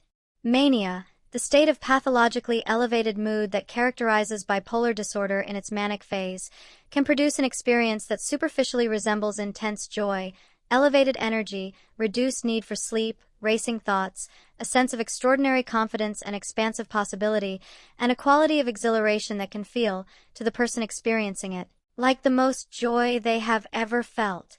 But mania is not joy. Its neurobiological signature, characterized by dramatically dysregulated dopamine activity and a severely impaired prefrontal cortex's ability to moderate and integrate the activation, produces a state that lacks the groundedness, the relational warmth, the coherence, and the sustainable quality of genuine joy. Mania also characteristically involves a narrowing of actual perception, a grandiosity that excludes accurate appraisal of reality, whereas genuine joy involves the broadening of awareness and attention that Fredrickson documented. The consequences of confusing the two, particularly in delaying appropriate treatment for bipolar disorder, can be severe. Anxiety-driven excitement is a subtler false positive, and one that many people experience without recognizing it. It is the activated, stimulated state that arises from consuming caffeine in excess, from the social stimulation of large crowds or loud environments, from the constant novelty-seeking of compulsive scrolling and media consumption, and from the frantic achievement orientation of cultures that prize busyness above almost all else. It can feel, in its early stages, like joy. There is energy, there is stimulation, there is a forward-leaning quality. But it lacks joy's ease, joy's depth, and joy's relational warmth, and it tends to leave in its wake a sense of depletion and flatness that genuine joy does not produce. The person who has lived for years in anxious excitement and has never accessed genuine joy may not know the difference, but the difference is real, and it matters enormously for well-being. Chapter 12. Long-term effects of joy. What joy does to a life over time. The question of what sustained access to joy does to a human life over time is not merely philosophically interesting, it is one of the most consequential questions in health science, and the answers that research has produced are both striking and, in many cases, counterintuitive to a culture that tends to think of positive emotions as pleasant but essentially superficial side effects of other, more important aspects of life. The evidence is now substantial and consistent across multiple research traditions and methodologies. Joy, or more precisely, the sustained experience of positive emotional states that joy anchors, is not merely the reward of a good life. It is, to a significant degree, the cause of one. Joy is not what happens when everything goes well. It is part of what makes things go well, and its long-term absence, or its chronic performance rather than genuine experience, leaves measurable traces in the body, the brain, the immune system, and the social world of the person who lacks it. The most well-established physical health effect of sustained positive emotion is on the cardiovascular system. A landmark study by Karina Davidson and colleagues, published in the European Heart Journal, found that positive emotional style, the degree to which a person characteristically experiences and expresses positive emotions, was a significant predictor of cardiovascular health outcomes, independent of negative emotion levels, health behaviors, and demographic variables. The protective effect was not explained by the absence of stress or negative emotion. It was a distinct positive contribution of the positive emotions themselves. Subsequent research has identified several mechanisms through which this protection operates.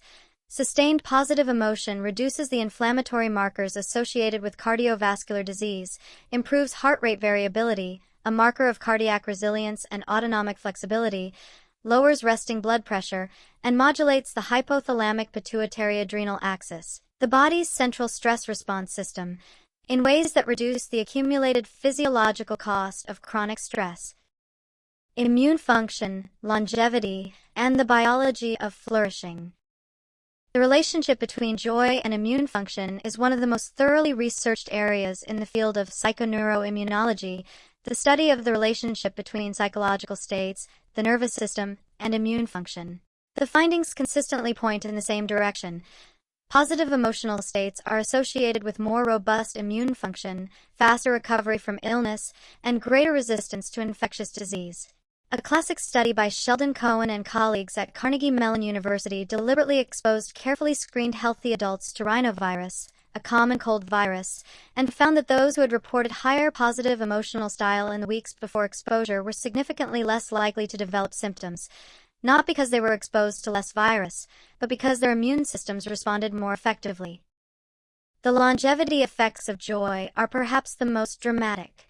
The Nun Study, a famous longitudinal study of 678 Catholic nuns whose diaries from early adulthood were analyzed for emotional content, and whose health and longevity were then tracked across decades, found that those who had expressed more positive emotion in their early life writing lived, on average, nearly 10 years longer than those who had expressed less. 10 years. This effect size, comparable to the life expectancy difference between smokers and non-smokers, places the long-term presence of positive emotional experience in the same tier of health importance as the most well-known modifiable risk factors.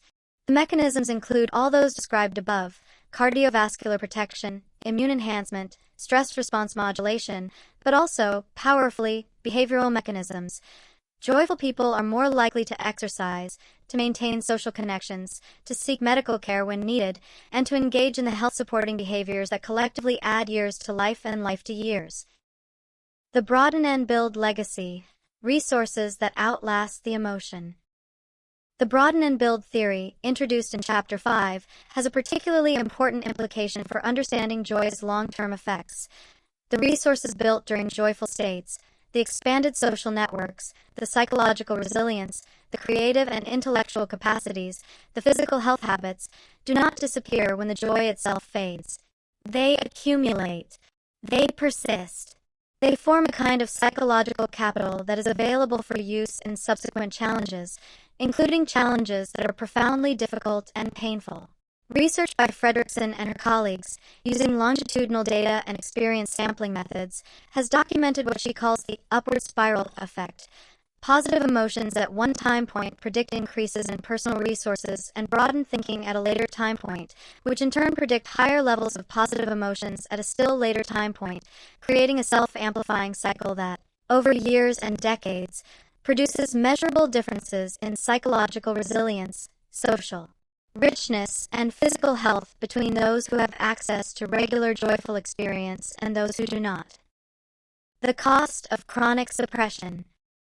What happens at the other end of the spectrum, when joy is chronically suppressed, either by circumstance, by neurobiological factors such as depression, or by the psychological and cultural patterns described in Chapter 11, is correspondingly stark. Chronic emotional suppression, the habitual inhibition of emotional experience and expression, is associated with increased physiological arousal. The body generates the emotional response even when the mind refuses to acknowledge it. Elevated inflammation markers, impaired immune function, increased risk of certain cancers, and significantly reduced psychological flexibility and resilience.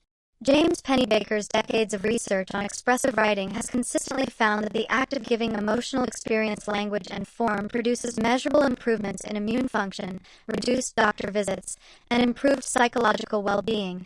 In part, Pennebaker argues, because it relieves the physiological cost of ongoing suppression. The person who has spent years performing happiness rather than feeling joy, or suppressing their emotional life in the service of function and social acceptability, often experiences what might be called a narrowing of life, a reduction in the range of activities, relationships, and experiences that feel genuinely engaging, a dampening of curiosity and creative impulse, a quality of going through the motions that can eventually produce a crisis of meaning profound enough to force a reckoning. This reckoning, painful and disorienting as it often is also an opportunity, because the nervous system's capacity for joy is not destroyed by suppression. It is merely dormant, and it can be revived. The evidence from positive psychology interventions, from therapy and trauma work, and from contemplative practice is consistent. Even people who have been separated from genuine joy for years or decades can recover access to it, given the right conditions, the right support, and the right quality of attention. Chapter 13. Real-World Examples. Joy in the particular. All the science and philosophy in the world about joy has to eventually return to the specific, irreducible, particular moment in which joy actually occurs, in a real body, at a real time, in the real texture of a real human life.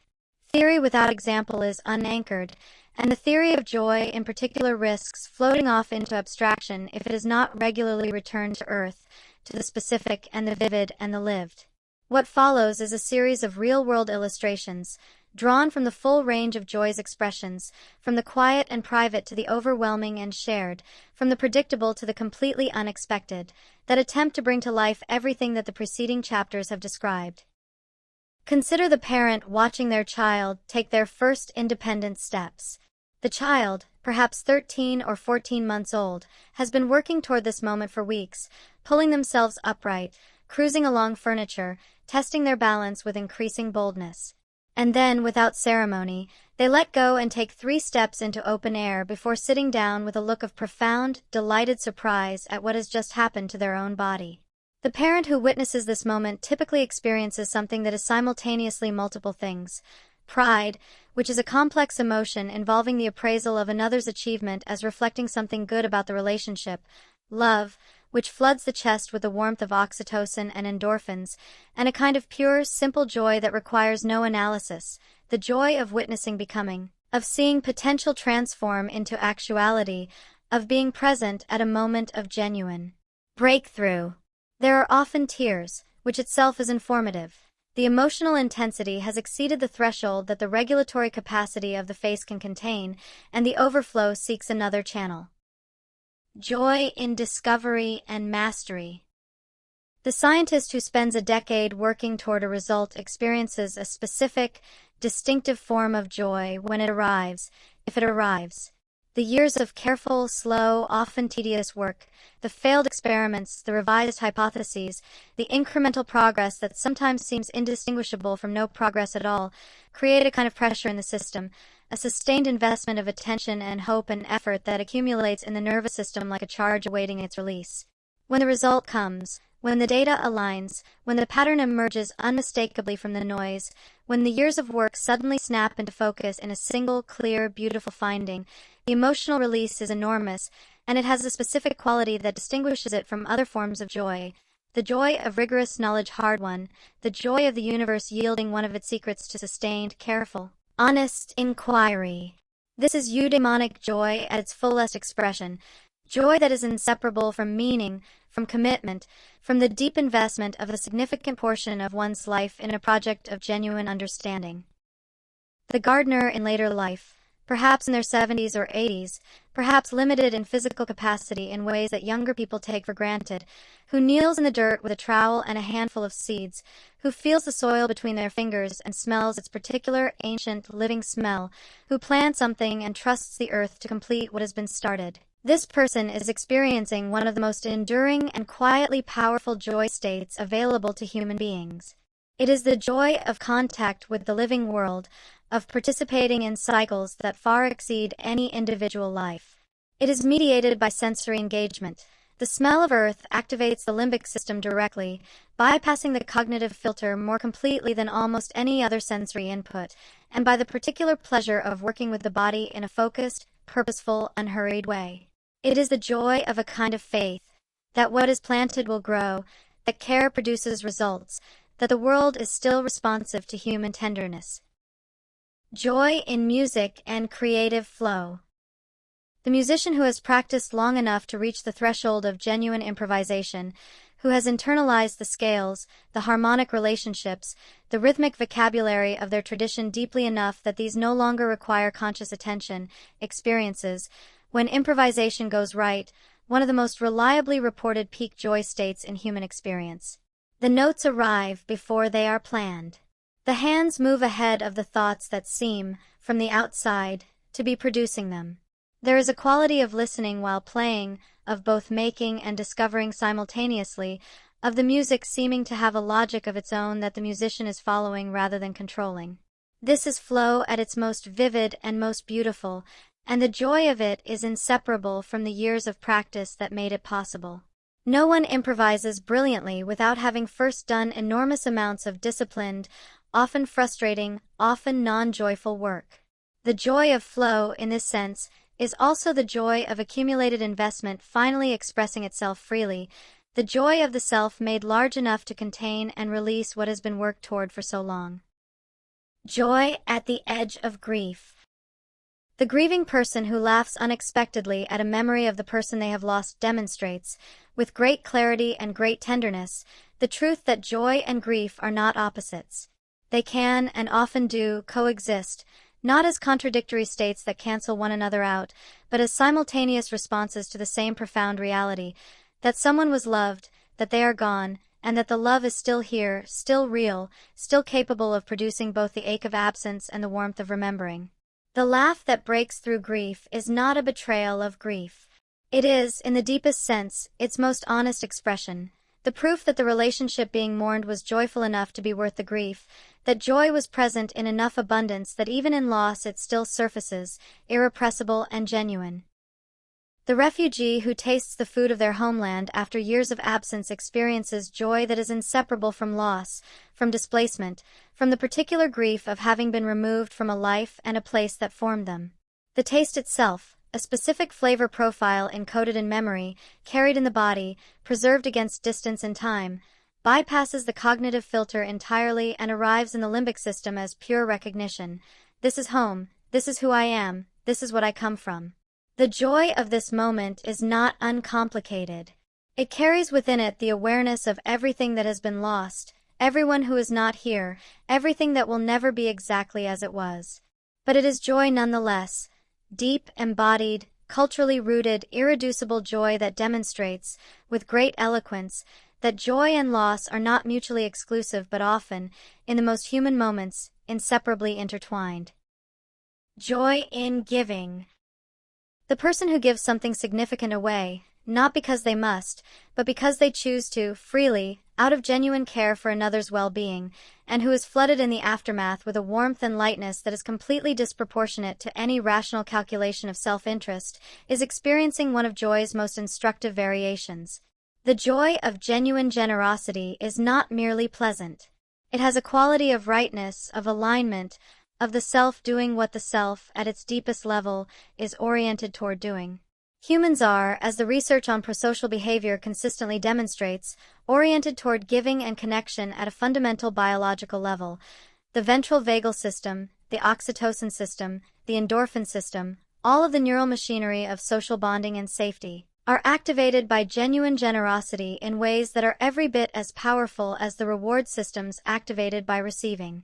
The joy of giving is the joy of being fully human, of expressing the social, relational, cooperative nature that has been at the core of the human enterprise since before recorded history.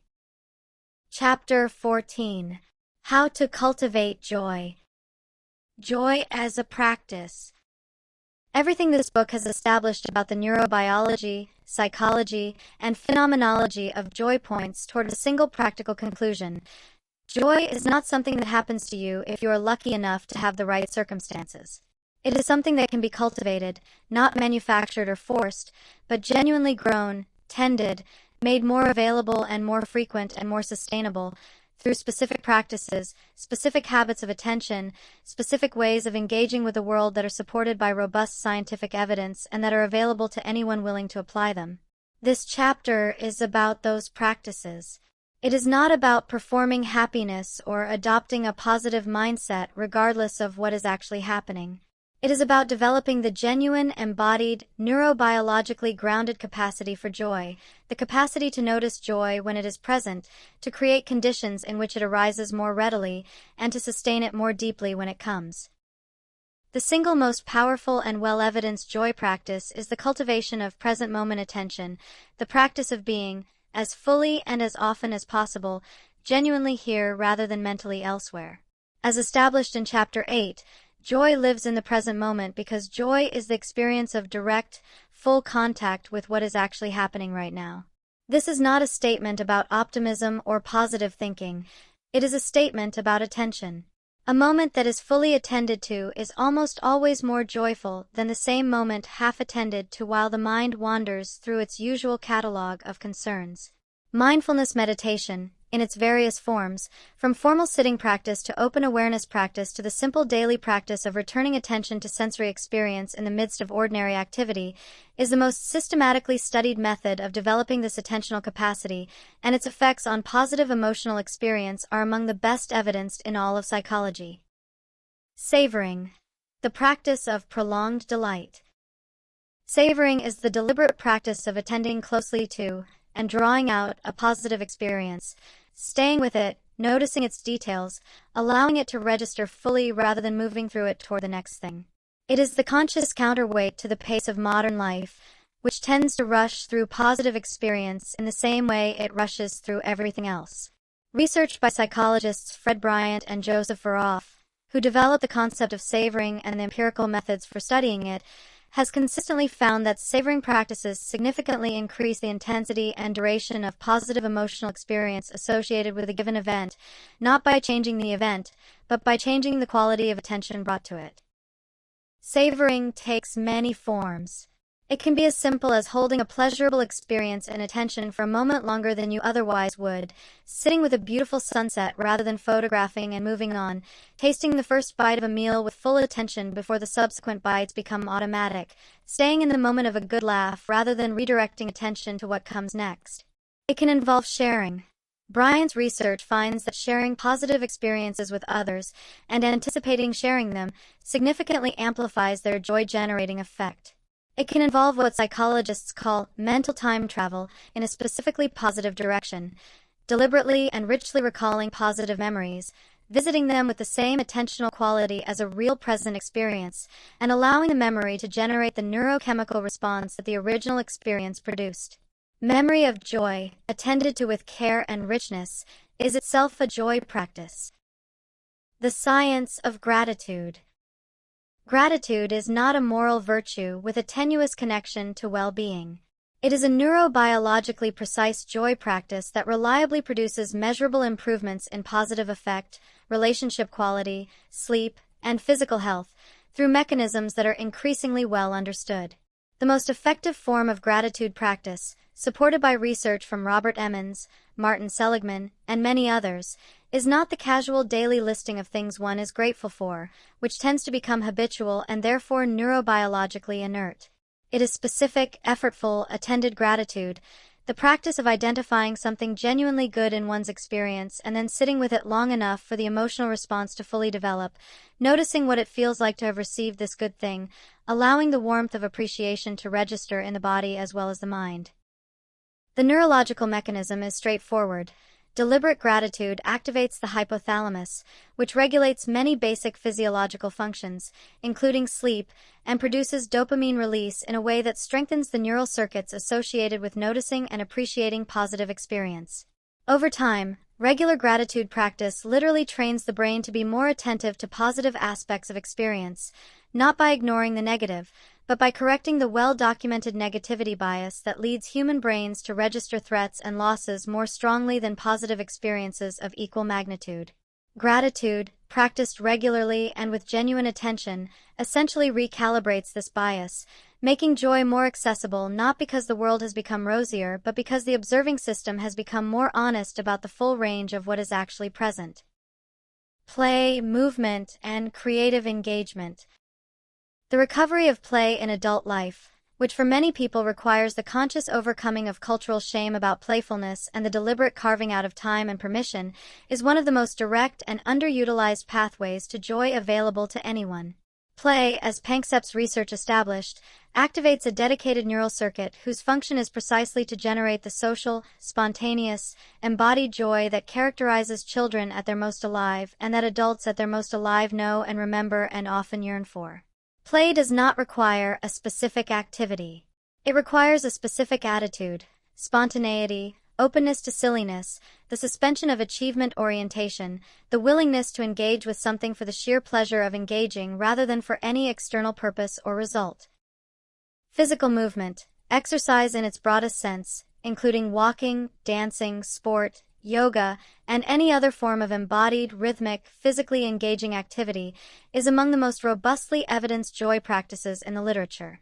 The mechanisms are multiple and complementary. Exercise produces endorphins and endocannabinoids, the neurochemistry of physical joy.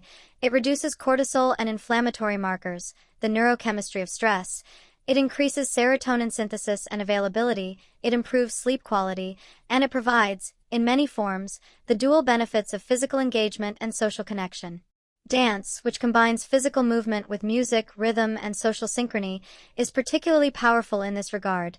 It activates the reward system, the social engagement system, the opioid system, and the endocannabinoid system simultaneously in a combination that produces joy states of unusual richness and durability. Awe, generosity, and the permission to receive. The deliberate cultivation of awe, even small awe, the everyday awe available in the face of a complex leaf, a sky in transition, a stranger's act of kindness, the sheer improbability of being alive at all, is a joy practice that is both practically accessible and neurobiologically significant. Awe does not require extraordinary circumstances, though extraordinary circumstances can produce it. It requires a quality of attention that is open enough, present enough, and humble enough to be genuinely surprised and enlarged by what it encounters. This quality of attention can be cultivated, and the regular experience of awe, of being made small and open and connected by the encounter with something that exceeds the usual scale of one's concerns, produces, as Keltner's research documents, significant improvements in generosity, social connection, life satisfaction, and the reduction of self-referential anxiety. Perhaps the most important and least discussed component of joy cultivation is what might be called permission, the inner work of allowing oneself to feel joy without immediately suppressing it out of guilt, unworthiness, superstitious fear that feeling good will be punished, or the cultural conditioning that links serious adulthood with a muting of exuberant positive feeling. Many people, particularly those whose early relational environments were characterized by unpredictability, criticism, or the emotional needs of caregivers that left little room for the child's own experience, carry within them an unconscious prohibition against joy. Something in the system registers joy as dangerous, too conspicuous, too vulnerable, too likely to invite loss or punishment or the jealousy of others. Healing this prohibition, which is, at its core, a regulation problem, a nervous system that learned to contract in the face of positive experience, is genuinely therapeutic work, and it is work that many people need to do before joy practices of any kind can take root. The most important joy practice, for many people, is simply this: when joy arrives, let it. Chapter 15. Integration Notes.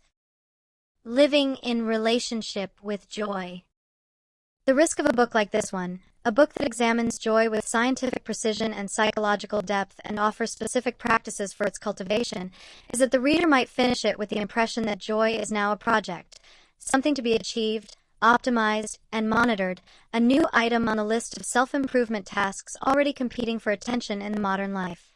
This would be a profound misreading, and it would be, ironically, one of the most reliable ways to make joy harder to access rather than easier.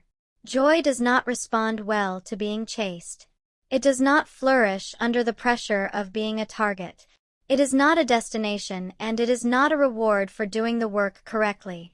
It is what arises, naturally and often unexpectedly, when certain conditions are met, conditions of presence, of openness, of genuine engagement with the actual texture of one's actual life, and the cultivation of those conditions is fundamentally different from the pursuit of joy itself.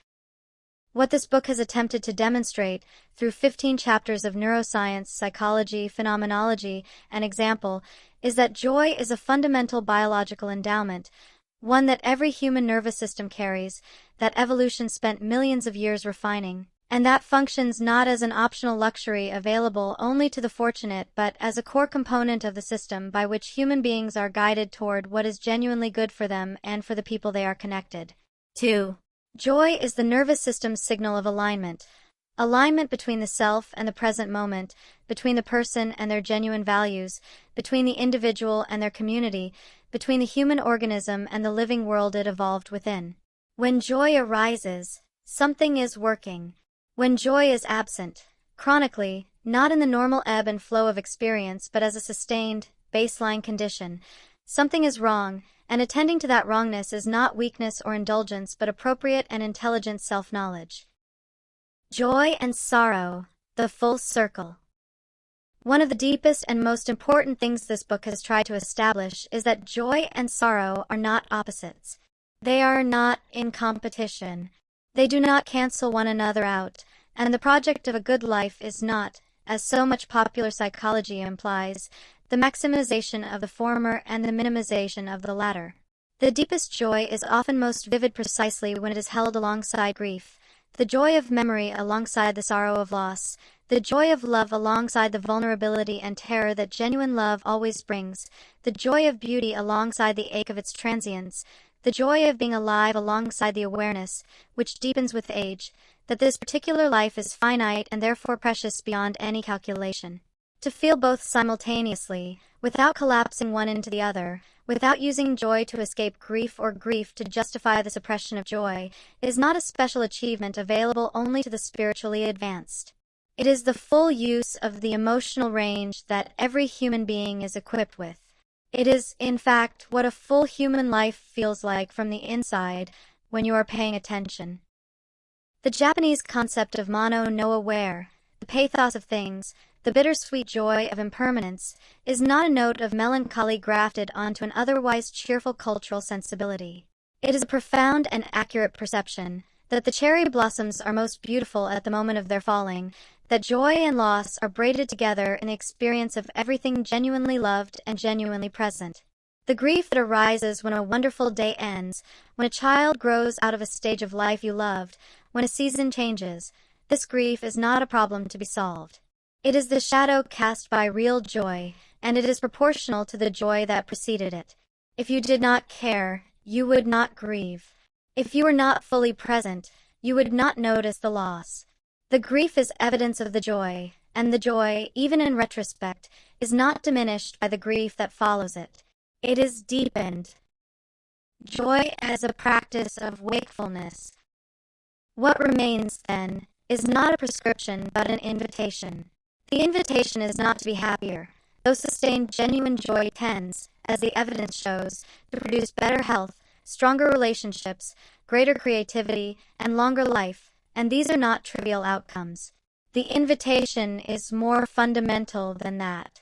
It is to be more awake to joy when it is already present, to notice it, in the warmth of morning light before the day's demands have fully arrived, in the brief, unexpected pleasure of a stranger's smile, in the satisfaction of a task done with care, in the specific delight of a body in motion, in the way a particular piece of music finds the exact frequency of something you have always carried but rarely directly felt.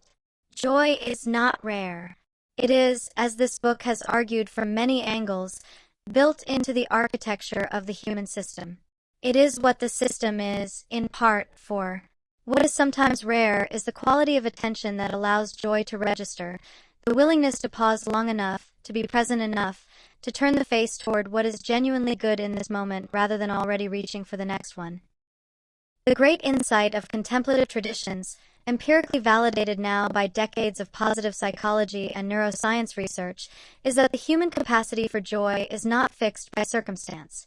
It is shaped, profoundly and lastingly, by the quality and direction of attention. Where attention is placed with care and presence, joy tends to arise. Where attention is scattered, anxious, future-oriented, and self-referential, joy tends to recede, not because it has gone anywhere, but because the attentional apparatus required to register it is occupied elsewhere. The practice, then, the only practice that underlies all the specific practices described in Chapter 14, is the simple, endlessly difficult, endlessly available practice of returning. Returning to this moment, to this breath, to this face across the table, to this particular quality of light on this particular afternoon, to the one life, this life, that is actually happening, right now, in all its ordinary and extraordinary joy. Joy in music and creative flow. The musician who has practiced long enough to reach the threshold of genuine improvisation, who has internalized the scales, the harmonic relationships, the rhythmic vocabulary of their tradition deeply enough that these no longer require conscious attention, experiences, when improvisation goes right, one of the most reliably reported peak joy states in human experience. The notes arrive before they are planned. The hands move ahead of the thoughts that seem, from the outside, to be producing them. There is a quality of listening while playing, of both making and discovering simultaneously, of the music seeming to have a logic of its own that the musician is following rather than controlling. This is flow at its most vivid and most beautiful, and the joy of it is inseparable from the years of practice that made it possible. No one improvises brilliantly without having first done enormous amounts of disciplined, often frustrating, often non-joyful work. The joy of flow, in this sense, is also the joy of accumulated investment finally expressing itself freely, the joy of the self made large enough to contain and release what has been worked toward for so long. Joy at the edge of grief. The grieving person who laughs unexpectedly at a memory of the person they have lost demonstrates, with great clarity and great tenderness, the truth that joy and grief are not opposites.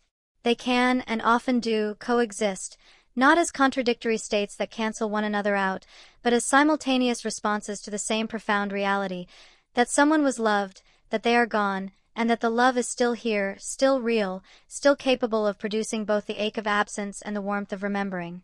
The laugh that breaks through grief is not a betrayal of grief.